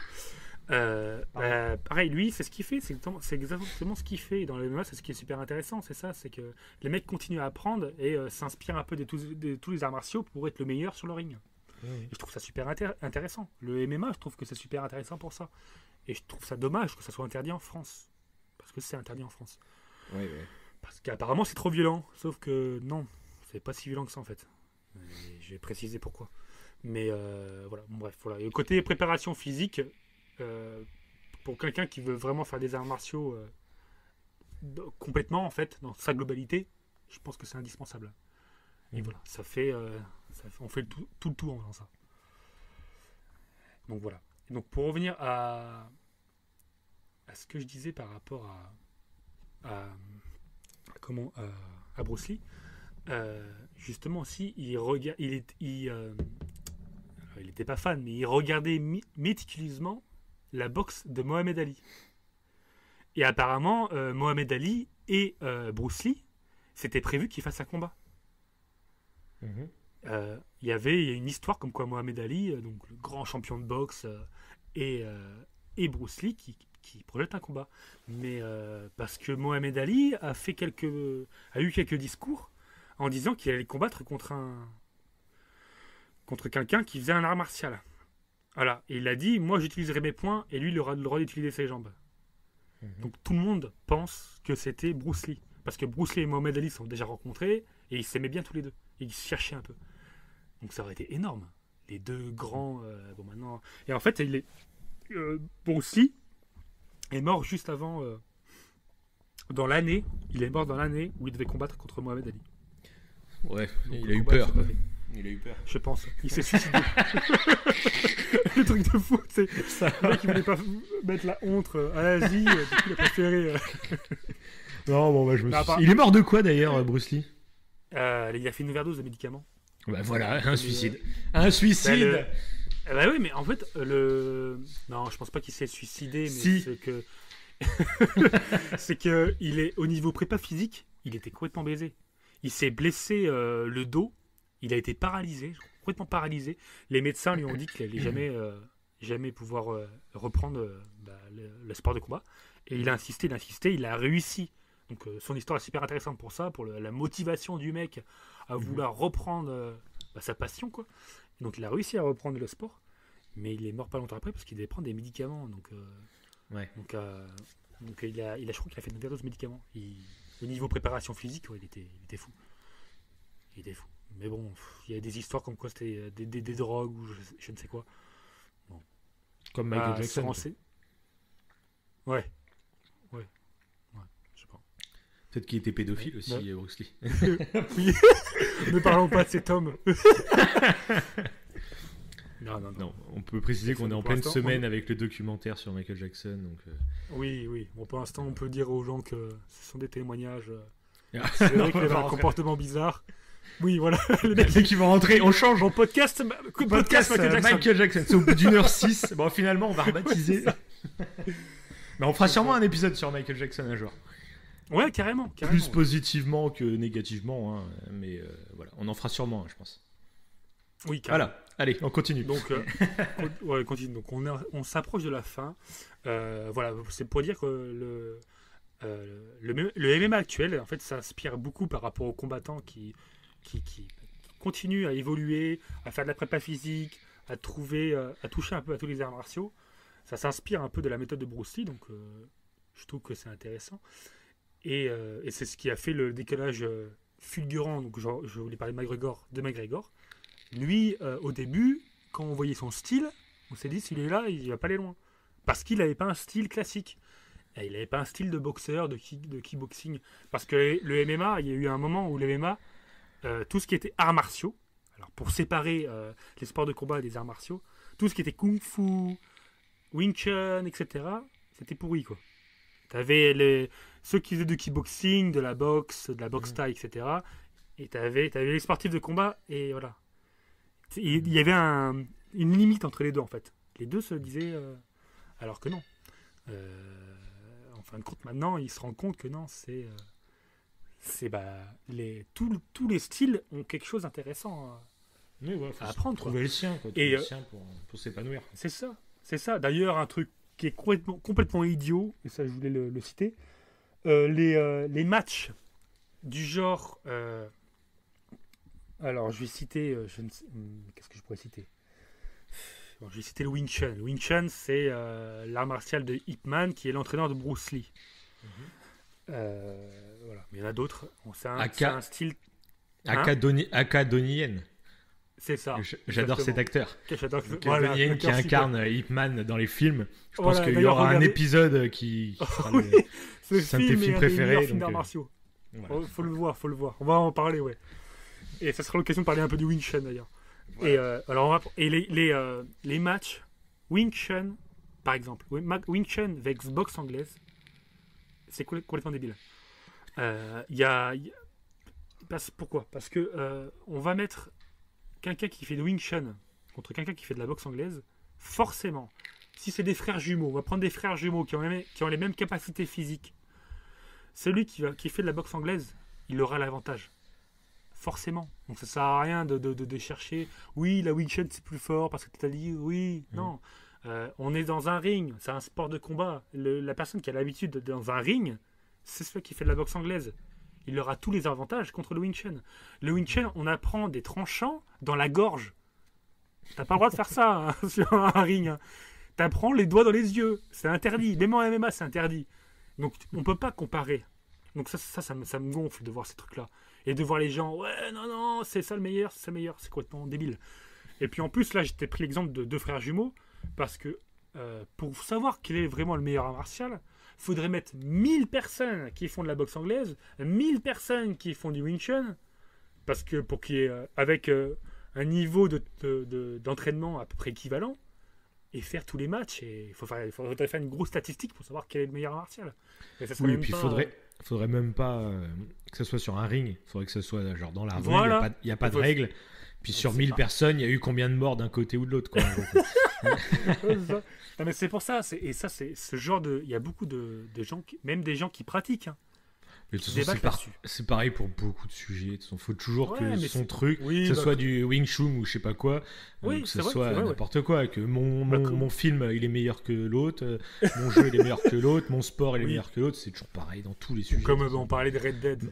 Mon parti sur PS4. politique, il est mieux que Il le est tien. meilleur. Tu vois, c'est toujours Oui, pareil. voilà. C'est dans tous les sujets, il y a toujours des. Voilà. Ouais, mais tu peux pas savoir à quel point ça m'énerve. Ça me Mais- sort par les yeux. Quoi. Parce que voilà, il y a des gens qui pratiquent. Médite. Voilà, médite. Mais non, mais Relaxe-toi. faut savoir qu'il n'y a pas de meilleur art martial. Ce qu'il faut faire, c'est pas l'art martial c'est le combattant. S'il y a quelqu'un C'est qui beau. perd, c'est le combattant qui voilà, c'est le combattant qu'il faut Oui, voir. en plus. Et c'est ça. c'est ça. Et puis c'est le combat. Et ce qu'il faut faire, c'est en tant que combattant, c'est de prendre un petit peu partout. Moi, je conseille aux gens, et en fonction de ce que vous voulez, si vous n'êtes pas intéressé par les sports de combat, mais que vous êtes intéressé par la relaxation, faites du tai chi. Si vous n'êtes pas intéressé par le tai chi, vous voulez vous entretenir physiquement, et vous voulez avoir un corps athlète, faites du kickboxing. Si vous voulez apprendre à vous défendre dans la rue, faites du Krav Maga. Voilà, en fonction de ce que vous voulez, faites l'un ou l'autre. C'est mais- ça, ouais. Chaque style a un truc à apprendre. Voilà, donc voilà, faut pas. C'est vrai que ça m'agaçait un peu. Et l'origine du MMA, c'était au Brésil. Et là, on va revenir à un petit détail que j'ai dit au début, et ça sera un peu la conclusion. L'origine du- C'est beau, hein, c'est beau. L'origine du MMA, ça s'appelait le volley. Alors, je vais mal le dire. Je crois que c'est le volley tudo au Brésil. Le volley tudo au Brésil. Mhm. On appelle ça le tout était permis. C'est un Voilà. peu. Non, j'allais dire Tout est permis. vendredi tout. C'est ça. Oui, d'ailleurs, c'est Arthur qui Il est Qui va maître souvent tai faire chi. Et mais il y avait interdiction de mettre les doigts dans les yeux, interdiction de mettre les doigts dans un quelconque orifice, et interdiction de frapper la colonne vertébrale. Dans les couilles, par contre, il y a le droit, quoi. Bah apparemment ouais. Ah ouais. Alors, pour ouais ça ouais, qu'il- mais ça c'était à l'époque. Ok. C'était à l'époque. Maintenant oui, le MMA maintenant qui est popularisé, quand on suit les organisations comme UFC, moi c'est UFC que je regarde, mais il y en a d'autres. Bah il y a beaucoup plus de règles. Ok, ouais. Et d'ailleurs, par rapport à la violence, c'est pas si violent que ça. Faut savoir qu'il y a beaucoup En fait, plus c'est de qu'il y a chaos, c'est- plusieurs, mais il y a plusieurs styles de. Moi, je m'y connais pas, hein, mais c'est Ouais. vrai que moi, tu me parles de MMA de base. Ouais. Je me rappelle les trucs, tu sais, à l'ancienne, avec les vieilles vidéos, les mecs dans les cages, ils finissent en sang dans tout le bordel. Tu sais, c'est limite des combats à mort, t'as l'impression. C'est peut-être à Oui. cause de cette image-là que le MMA n'est pas légal Ah en oui, France. tout à quoi. fait. Alors qu'il Oui, y a du tout à MMA, fait. on va dire, plus modéré, quoi, du MMA avec des vraies règles, hein, c'est un vrai sport, quoi, comme la Oui. boxe. Mais je pense qu'il y a encore cette Oui. image qui lui colle, parce que moi, de Ouais, base, hein, quand je pense au MMA, c'est vraiment combat, les mecs qui sont en sang, c'est limite un combat à mort, quoi. C'est l'image Oui. que j'ai inconsciemment dans la tête du MMA, tu vois. Enfin, plus depuis Oui, bah, que toi tu t'y intéresses et du coup tu m'en as parlé, donc voilà. Mais avant, c'était vraiment l'image que j'avais en tête, quoi. Ouais, bah c'est en fait le problème de ça, c'est que souvent en fait les vidéos qui sont véhiculées du MMA, c'est des vidéos où tu as beaucoup de sang. Et Oui, bah, c'est du ce coup, qui fait le plus de succès, enfin de buzz. ouais, quoi. voilà. Ouais, mais en fait, c'est souvent les personnes qui ont beaucoup de sang, c'est des blessures superficielles, c'est pas grave. Vraiment. Oui, oui. Généralement, c'est pas grave. Ils sont Ce même qui à est la grave- boxe, hein. À la boxe, il y a du sang aussi, hein, souvent. Donc, bon. Oui, voilà. Bah, ce qui est grave, eh ben, le boxe, c'est le parfait exemple, c'est les KO. C'est ça qui est Ouais. grave. Alors Mhm. pourquoi les KO? Et on parlait de Mohamed Ali tout à l'heure. Mohamed Ali, il a eu la maladie de Parkinson. Mhm. Et on pense que cette maladie-là, elle est liée à la boxe. Parce qu'il s'est pris beaucoup de coups dans la tête. Pourquoi? Parce que les KO cérébrales et les traumatismes cérébraux, même pas les KO, les traumatismes cérébraux, parce que tu as plusieurs types de KO. Tu peux être KO, en fait, on peut parler de KO et tu es encore conscient, tu continues à te battre. De toute façon, quand tu regardes la saga Rocky, tu en as plein de KO. Tu vois, Rocky, je sais pas, sur plusieurs rounds, il est KO plusieurs fois. D'accord. Donc ça veut dire que plusieurs fois dans le match, je cherchais le mot, plusieurs fois dans le match, et son cerveau, concrètement, son cerveau s'est cogné contre son crâne, Oui, contre bah les parois de son crâne. Donc ça veut dire qu'il a eu plusieurs fois dans le Après, match des même- traumatismes Même crâniens. dans la saga Rocky, il montre quand même pas mal de moments où il y a de grosses répercussions physiques, quoi. Oui, tout à Après, fait. il y a beaucoup Tout de à- scènes où il est à l'hôpital, même dans la saga Creed après, dans le 2, Oui, il est mal, hein, après son oui, voilà, combat c'est contre vrai, Drago. c'est ça. là. Oui, c'est ça. Oui, tout à fait. Et parce mais c'est ça, en fait. Ça, c'est moins marquant. Ah, si, il y a un KO où la personne tombe vraiment KO, où t'es inconscient et que le mec se relève pas, oui. C'est sûr que. Mais je crois que les KO sont en 4 catégories. Et est-ce qu'on voit Et souvent en d'ailleurs, vidéo? juste une autre question. Alors moi, pareil, je regarde pas beaucoup de matchs de boxe, etc. Mais je sais que des fois, il y en a qui ont des casques. Tu sais, des sortes Ouais. de casques en mousse ou je sais pas Mhm. quoi. Toi. C'est dans... Ouais. C'est quoi? T'as le droit si t'as envie ou ça se passe comment? Tu sais pas? Non, alors, t'as déjà vu des matchs où les deux ont des casques? Ou il y en a un qui a un casque et l'autre pas de casque? J'en sais rien. Non. Mais je sais que Non, ça j'ai dépend vu des ça combats dé- où ils ont des casques, quoi. Donc je sais pas Ouais, si alors c'est ça, c'est- certains... C'est par rapport je crois que les compétitions amateurs, ils ont des casques. Ah d'accord, mais Des genre fois, en pro, t'as interdit d'avoir un casque, par exemple. Non, peut-être que tu peux, mais alors par contre. Il le faut que casque, les deux l'aient. Faut que les deux l'aient, par contre. Parce que Oui, s'il y en a un faut que qui a les un deux l'aient. casque, c'est un équipement Oui. en plus, laisse tomber, quoi. Ouais. Il a l'avantage. Mais le casque, en fait, c'est. Au contraire, faut pas le mettre. Ah bon? Pourquoi? Alors, il y a une étude qui a été faite il y a récemment. En fait, le casque, justement, par rapport à ce que j'allais citer, c'est parfaite question. C'est la question parfaite. Merci. Ouais. En fait, le casque, ça va éviter les blessures superficielles. Donc, ça va éviter aux combattants de saigner. Parce que ça va protéger les blessures superficielles. Par contre, au niveau des traumatismes crâniens, ça va les amplifier apparemment. Ah bon? Ah ouais. Ouais. Donc, parce que tu peux. Alors, tu as tendance à peut-être à frapper plus fort. Alors, en entraînement, là je parle en entraînement parce qu'en match, c'est plus le cas. Mais en entraînement, les casques, vu que la personne a un casque, tu vas tenter de frapper plus fort. Mhm. En entraînement, je parle. Et du coup, vu que tu vas frapper plus fort, ok, il n'y aura pas de blessure superficielle, mais il y aura possibilité de traumatisme crânien. Il y a des boxeurs qui sont morts dans leur lit à cause de ça. Les mecs qui sont rentrés, ils ont fait le match, ils sont rentrés chez eux, et dans leur sommeil, ils sont morts. Parce qu'il y avait une hémorragie interne. D'accord. Le cerveau, il y a eu une hémorragie au niveau du crâne, et bon, en fait, le sang te compresse le cerveau, et c'est fini, quoi. Mhm. Donc, c'est ça le truc, c'est qu'en fait, les traumatismes crâniens ne se voient pas, sont moins choquants, mais c'est ça qui est grave, c'est ça qui est important de savoir. Et tu vois l'exemple des casques, c'est ça qui est intéressant. C'est pour ça que les casques, je pense, c'est pas une bonne idée en fait, faut pas les mettre. Ça va Alors après, Vaut mieux voir dès faut- que ça va pas, quoi, en fait. Quoi. limite. en fait, voilà, et par rapport, l'exemple en fait que je voulais citer par rapport au MMA, pour te donner un peu l'idée, je pense que ça va peut-être t'aiguiller sur la réponse, tu me diras.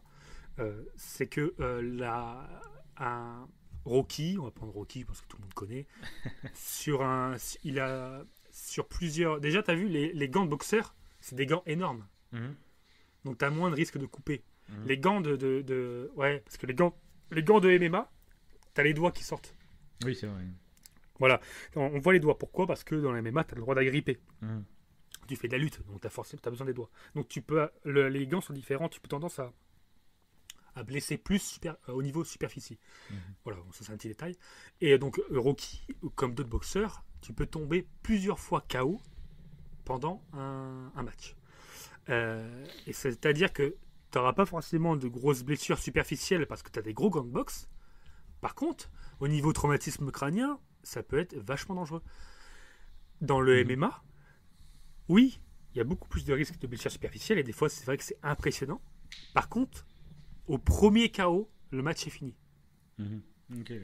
Dès qu'il y a un KO, le match il est fini, c'est terminé. C'est fini. En boxe, tu as un KO, ça continue. Et je parle de la boxe, mais c'est comme le rugby. Le rugby, tu as des traumatismes crâniens à répétition. Et même le football américain, d'ailleurs. Il y a un joueur de rugby qui est mort il n'y a pas longtemps. Là. Ouais, bah, par rapport à ça, je crois. C'est lié à ça, exactement. Lié au traumatisme crânien à répétition. Et il y a un super film qui en parle avec Will Smith, qui joue. C'est d'après une histoire vraie. En fait, c'est un médecin nigérien, un chirurgien nigérien, je crois, ou un neurochirurgien nigérien, je ne sais plus, qui vit en Amérique. Ouais, et ça a fait en fait, il s'est battu contre plein de médecins parce qu'il essayait de montrer au monde que le football américain, c'était en Amérique, que le football américain c'était dangereux, ça provoquait des traumatismes crâniens, et c'est pour ça que les footballeurs professionnels de football américain, plus tard, en fait, quand ils étaient à la retraite, ils commençaient à perdre la boule. Et il a prouvé en fait que c'était lié à des traumatismes crâniens à répétition, et du coup tu as une dégénérescence au niveau neuronal et tu perds la boule, quoi. Comme Mohamed Ali, c'était tout à l'heure, tu as la Parkinson, tu as plein de maladies et tu as de la démence. Il y a des mecs qui ont pété un plomb. Donc il a eu du mal à prouver le docteur, c'est le docteur Bennett Omalu. Ah, peut-être, ouais. Le mec qui sort ça ne sort de n'importe où. Voilà, ouais, c'est le docteur donc Bennett Omalu. C'était au début des années 2000. C'était un médecin légiste d'origine nigérienne qui s'est installé à Pittsburgh où il mène des travaux dans un laboratoire de Le mec qui sort toute la biographie. Alors, le film, donc je suis sur Google et le film c'est Seul contre tous pour ceux qui veulent le voir. C'est ça. Voilà, donc avec Will Smith. Voilà. J'ai découvert une maladie que personne n'a jamais vue. Des traumatismes crâniens répétés détruisent le cerveau. La NFL ne veut pas vous parler. Vous avez mis en lumière leur... C'est ça. Donc voilà, ça parle de ça. Et voilà. Et dans le MMA, c'est pour ça qu'on dit que c'est violent. Pourquoi ? Parce que quand la personne tombe au sol, souvent, c'est impressionnant, c'est quand la personne tombe au sol, le mec, il est debout sur l'adversaire est dos au sol, et il y en a un qui est debout sur lui et qui le frappe au visage. Donc c'est impressionnant d'avoir cette image-là. Mais l'arbitre, il arrête. Dès qu'il y a un chaos, c'est arrêté. Donc les traumatismes crâniens, ils sont pas si conséquents que ça. Donc quand on dit que le MMA c'est violent, c'est faux. C'est violent au niveau superficiel, voilà. Et c'est dommage. C'est la violence impressionnante, mais après c'est... Ouais, oui, mais c'est superficiel. Oui, mais c'est impressionnant, mais après il y a de la violence... Mais pareil, c'est impressionnant parce que c'est ces vidéos-là qui sont véhiculées, mais c'est rare. Il y a des personnes pendant un match, ils vont faire que de la lutte. Et tu n'auras pas de coup de poing. Tu vois, il y a des combattants de MMA, ils sont spécialistes. On parlait du jiu-jitsu. Le jiu-jitsu, c'est vrai que je ne l'ai pas précisé. Jiu-jitsu, c'est du combat au sol. C'est des prises au sol. Des clés de bras, des clés de genoux, des clés de cheville. C'est au sol. C'est que des clés. Tordre les articulations, etc. On l'a dit comme ça. Étranglement, etc. Et un truc qui est bizarre, c'est que c'est interdit en France, mais c'est diffusé sur des chaînes françaises comme RMC, etc. Donc c'est un peu hypocrite, quoi, finalement. Ouais, puis il y a de la... Enfin, t'as de la boxe taille. T'as de la boxe taille qui est autorisée en France. La boxe taille, t'as des coups de coude et coups de genoux. On va passer 3 heures sur le débat. Non, mais je voulais en parler parce que c'était intéressant par rapport à ça, par rapport au traumatisme crânien. Je sais pas si ça a répondu plus ou moins à ce que tu me disais, à ce que tu voulais savoir. Oui, carrément. Voilà, il y a plusieurs types de chaos et les traumatismes crâniens, c'est ça qui est important, c'est que voilà. Et après au niveau des chaos, tu peux avoir un chaos. Pour faire juste vite fait pour vous donner l'idée, vu qu'on est dans la culture générale du chaos, tu as le chaos cérébral, donc la personne tombe un peu dans les pommes, quoi. Donc ça, voilà. Mais tu peux avoir un chaos cérébral et tituber un peu, tu es encore debout et tu titubes. Donc des fois, il y a des traumatismes crâniens qui ne se voient pas. Voilà. Tu n'es pas forcément obligé de tomber. Bref. Oui, on a compris. Et, je pense voilà. que c'est bon. Et voilà. Et tu as le chaos technique Et le KO technique, en MMA, c'est soit un étranglement et la personne tape pour dire que c'est fini, arrête parce que là je vais tomber dans les pommes, quoi, en gros. Et tu peux avoir un KO, mais ça c'est moins connu. Le KO, c'est lié. Alors je sais pas si c'est le KO Vingal, mais en fait c'est un coup de poing dans le foie peut te donner un KO. En self-défense, on t'apprend à viser le foie. Tu peux, tu peux rendre un adversaire KO en tapant dans le foie. C'est ça que KO, on pense souvent que c'est que la tête. Mais non, le foie, un gros coup dans le foie, ça fait très mal. Voilà. Voilà, c'est une petite précision du KO. Donc voilà. Donc je voulais juste conclure sur un truc, parce que là je pense qu'on a fait un bon petit tour. Hein. On est quand même à 1h20, 1h23. Donc ce qui a popularisé le MMA, et c'est ce que tu disais, toi, l'exemple que tu as, c'est qu'avant, en fait, ils avaient leur propre tenue traditionnelle. On voyait quelqu'un qui faisait de la boxe contre un mec qui était en kimono. Oui, en kimono blanc. Et tu n'avais pas de catégorie de poids à l'époque. C'est ça qui était impressionnant aussi. Et il y avait des mecs qui faisaient 2 mètres et 130 kilos contre un gars de... Ça, c'est c'est bon, vrai que c'était pas mal. Je kiffe. Et ça, j'aimerais encore. Moi, ça, c'était pas mal. C'était pas mal. Bah là, moi, je suis pas un gros fan de tous ces sports de combat, etc. Moi, c'est pas trop mon délire. Mais comme je t'avais déjà dit, moi, j'adore la saga Rocky, par exemple, parce que, alors que je suis pas un fan de boxe, mais j'adore en fait toute l'histoire qu'il y a autour et cette histoire te sert à comprendre les enjeux du combat, qui sont pas juste sportifs, qui sont aussi social, moral. C'est une histoire de famille, c'est une histoire d'hommes. Il y a plein de trucs, tu vois. Et du coup, j'aime bien les gros combats quand je sais le contexte, en fait. Et c'est pour ça que moi, c'est le genre des MMA où je vois vraiment, tu le vois directement que le mec il fait du judo, l'autre il fait tel truc.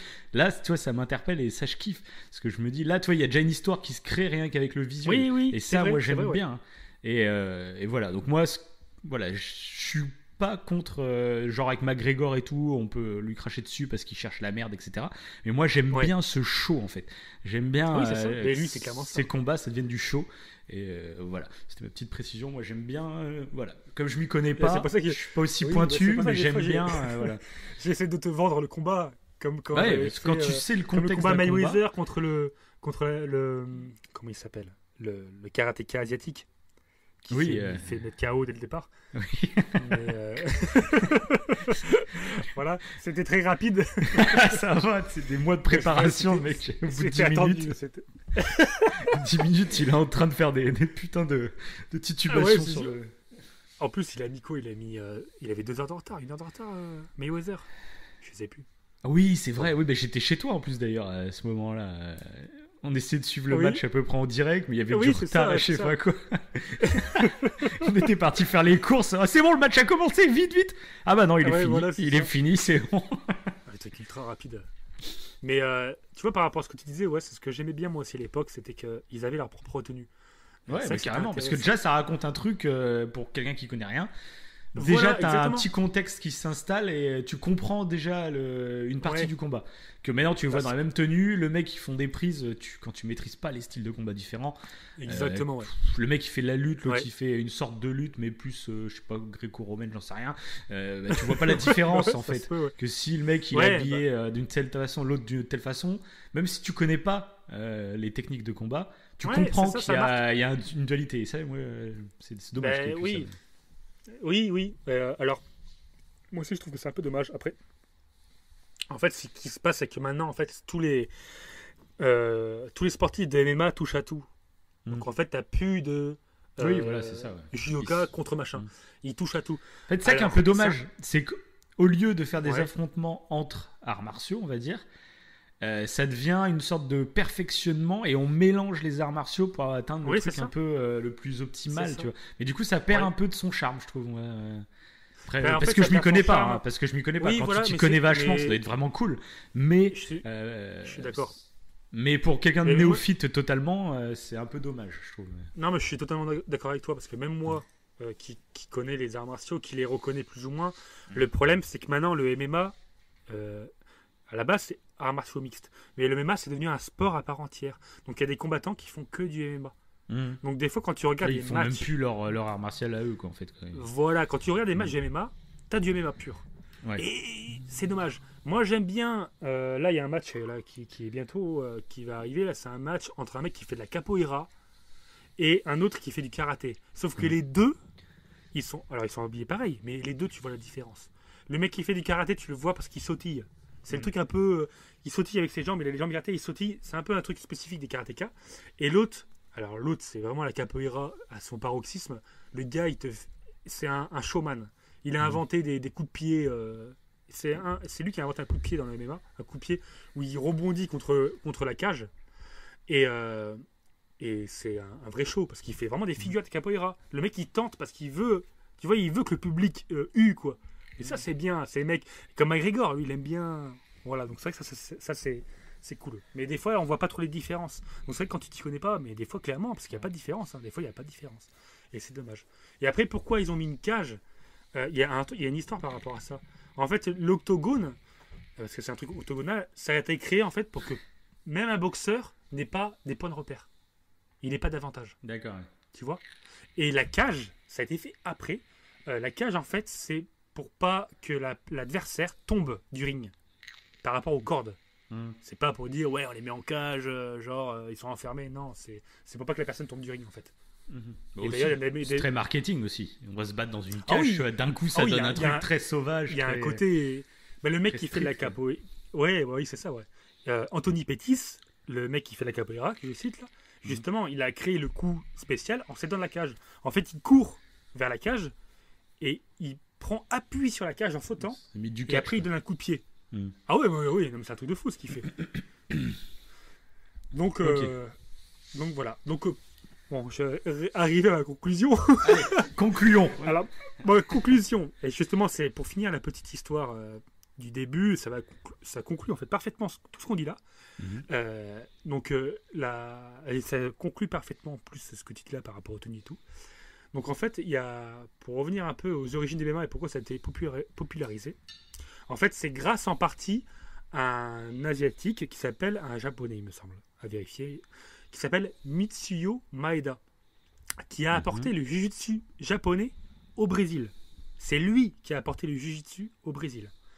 Et en fait, il est connu, ce mec-là, parce qu'il a été le professeur de Carlos Gracie. Alors, Carlos Gracie... Je crois que tu allais dire Carlos tout court. Carlos Gracie, c'est surtout Gracie en plus qui est intéressant. Le nom Gracie, c'est connu. En fait, tu t'entends souvent, tu mets...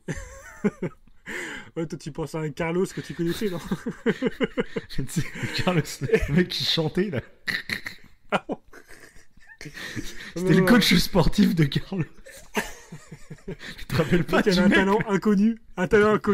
Tu te rappelles pas de Carlos? Si. Le chanteur, le chanteur un peu gros, là.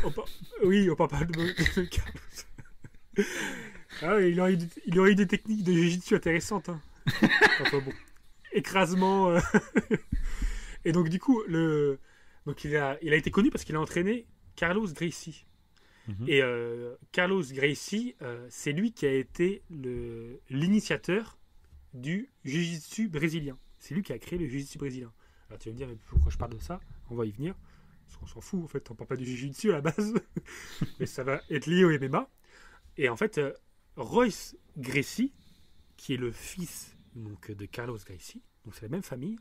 Donc si une petite précision, si Mitsuyo Maeda, donc, désolé si les prénoms je les prononce pas très bien, j'essaie de bien les prononcer.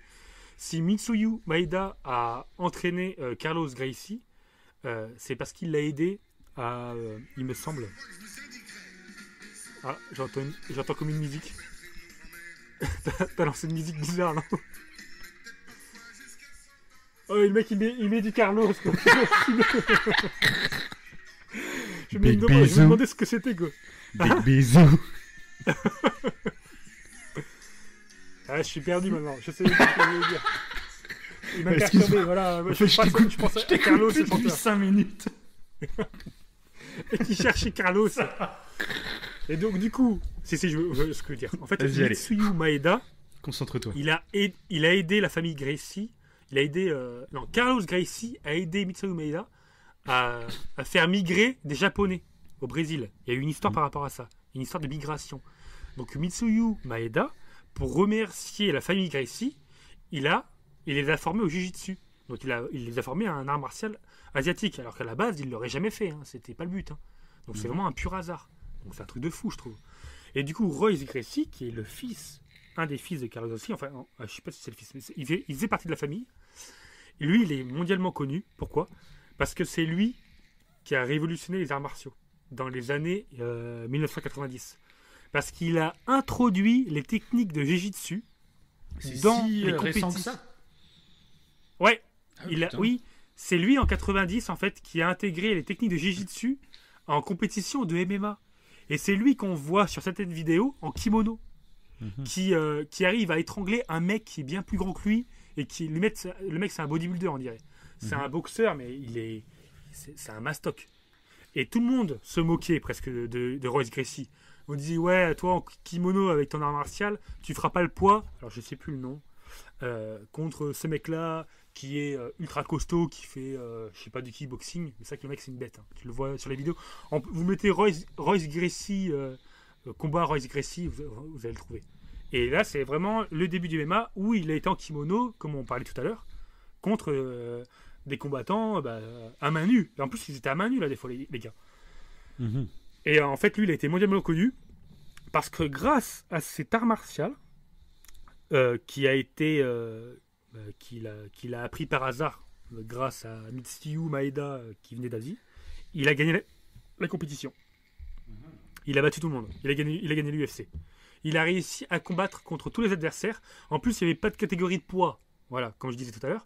Donc il a combattu des adversaires beaucoup plus gros que lui et venant de plein de styles différents.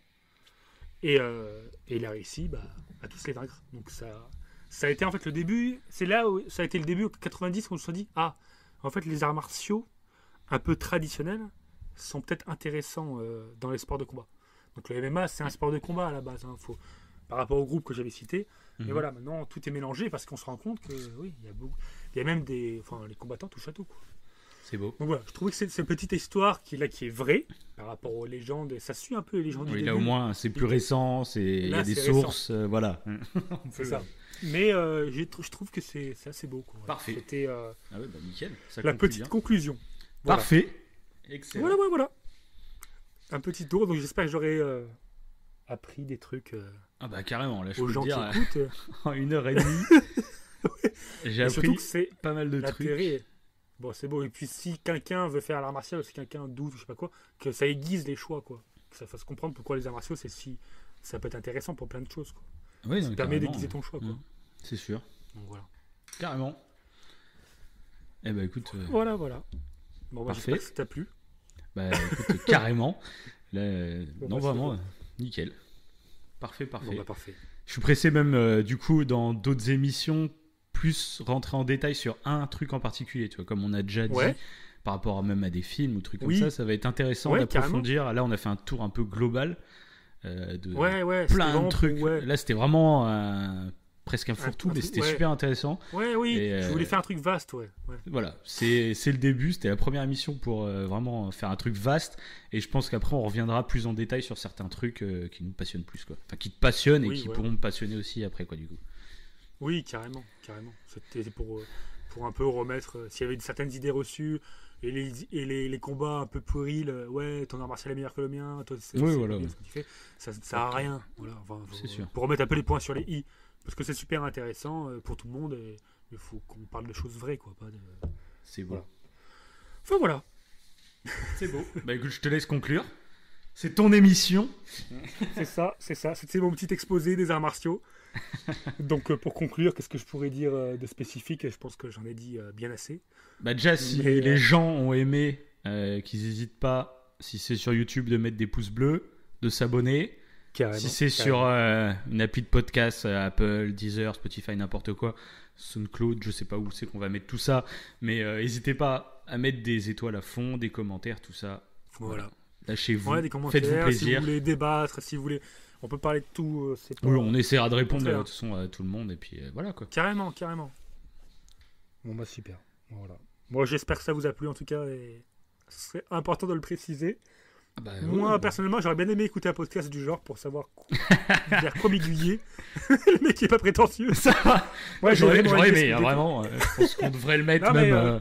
Parce que tout ça, je l'ai appris un peu tard, je trouvais. J'aurais aimé le savoir assez tôt pour m'aiguiser sur le choix de. Voilà, c'est un peu le but. C'est un peu le but de notre podcast, c'est qu'on s'intéresse à plein de sujets, donc peut-être qu'on va nous se mettre à nous écouter parce qu'on va parler de tel film, de tel jeu, de tel truc qui voilà.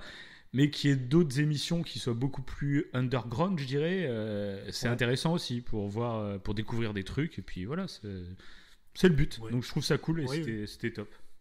Ouais, parce que de toute façon, quand on est passionné et qu'on parle de choses qui nous passionnent, généralement, je pense que c'est intéressant. Ça s'entend.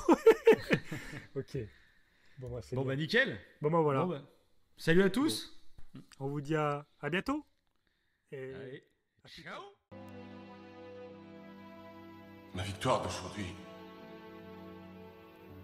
ne prouve absolument pas que les arts martiaux chinois sont supérieurs à la boxe occidentale. Je n'ai qu'une chose à vous dire. C'est que si les hommes ont tous un statut social différent, tous ont leur dignité, quel que soit leur rang ou leur force. Je souhaite vivement qu'à compter d'aujourd'hui, nous apprenions à toujours nous respecter les uns les autres. Vous savez que je suis un passionné de boxe anglaise et un fidèle supporter de Twister. Mais je dois avouer que la performance de Maître Ip Man m'a impressionné, que son message inspire désormais tous les amateurs d'arts martiaux. Il nous prouve que le fair play est une valeur fondamentale de la boxe chinoise.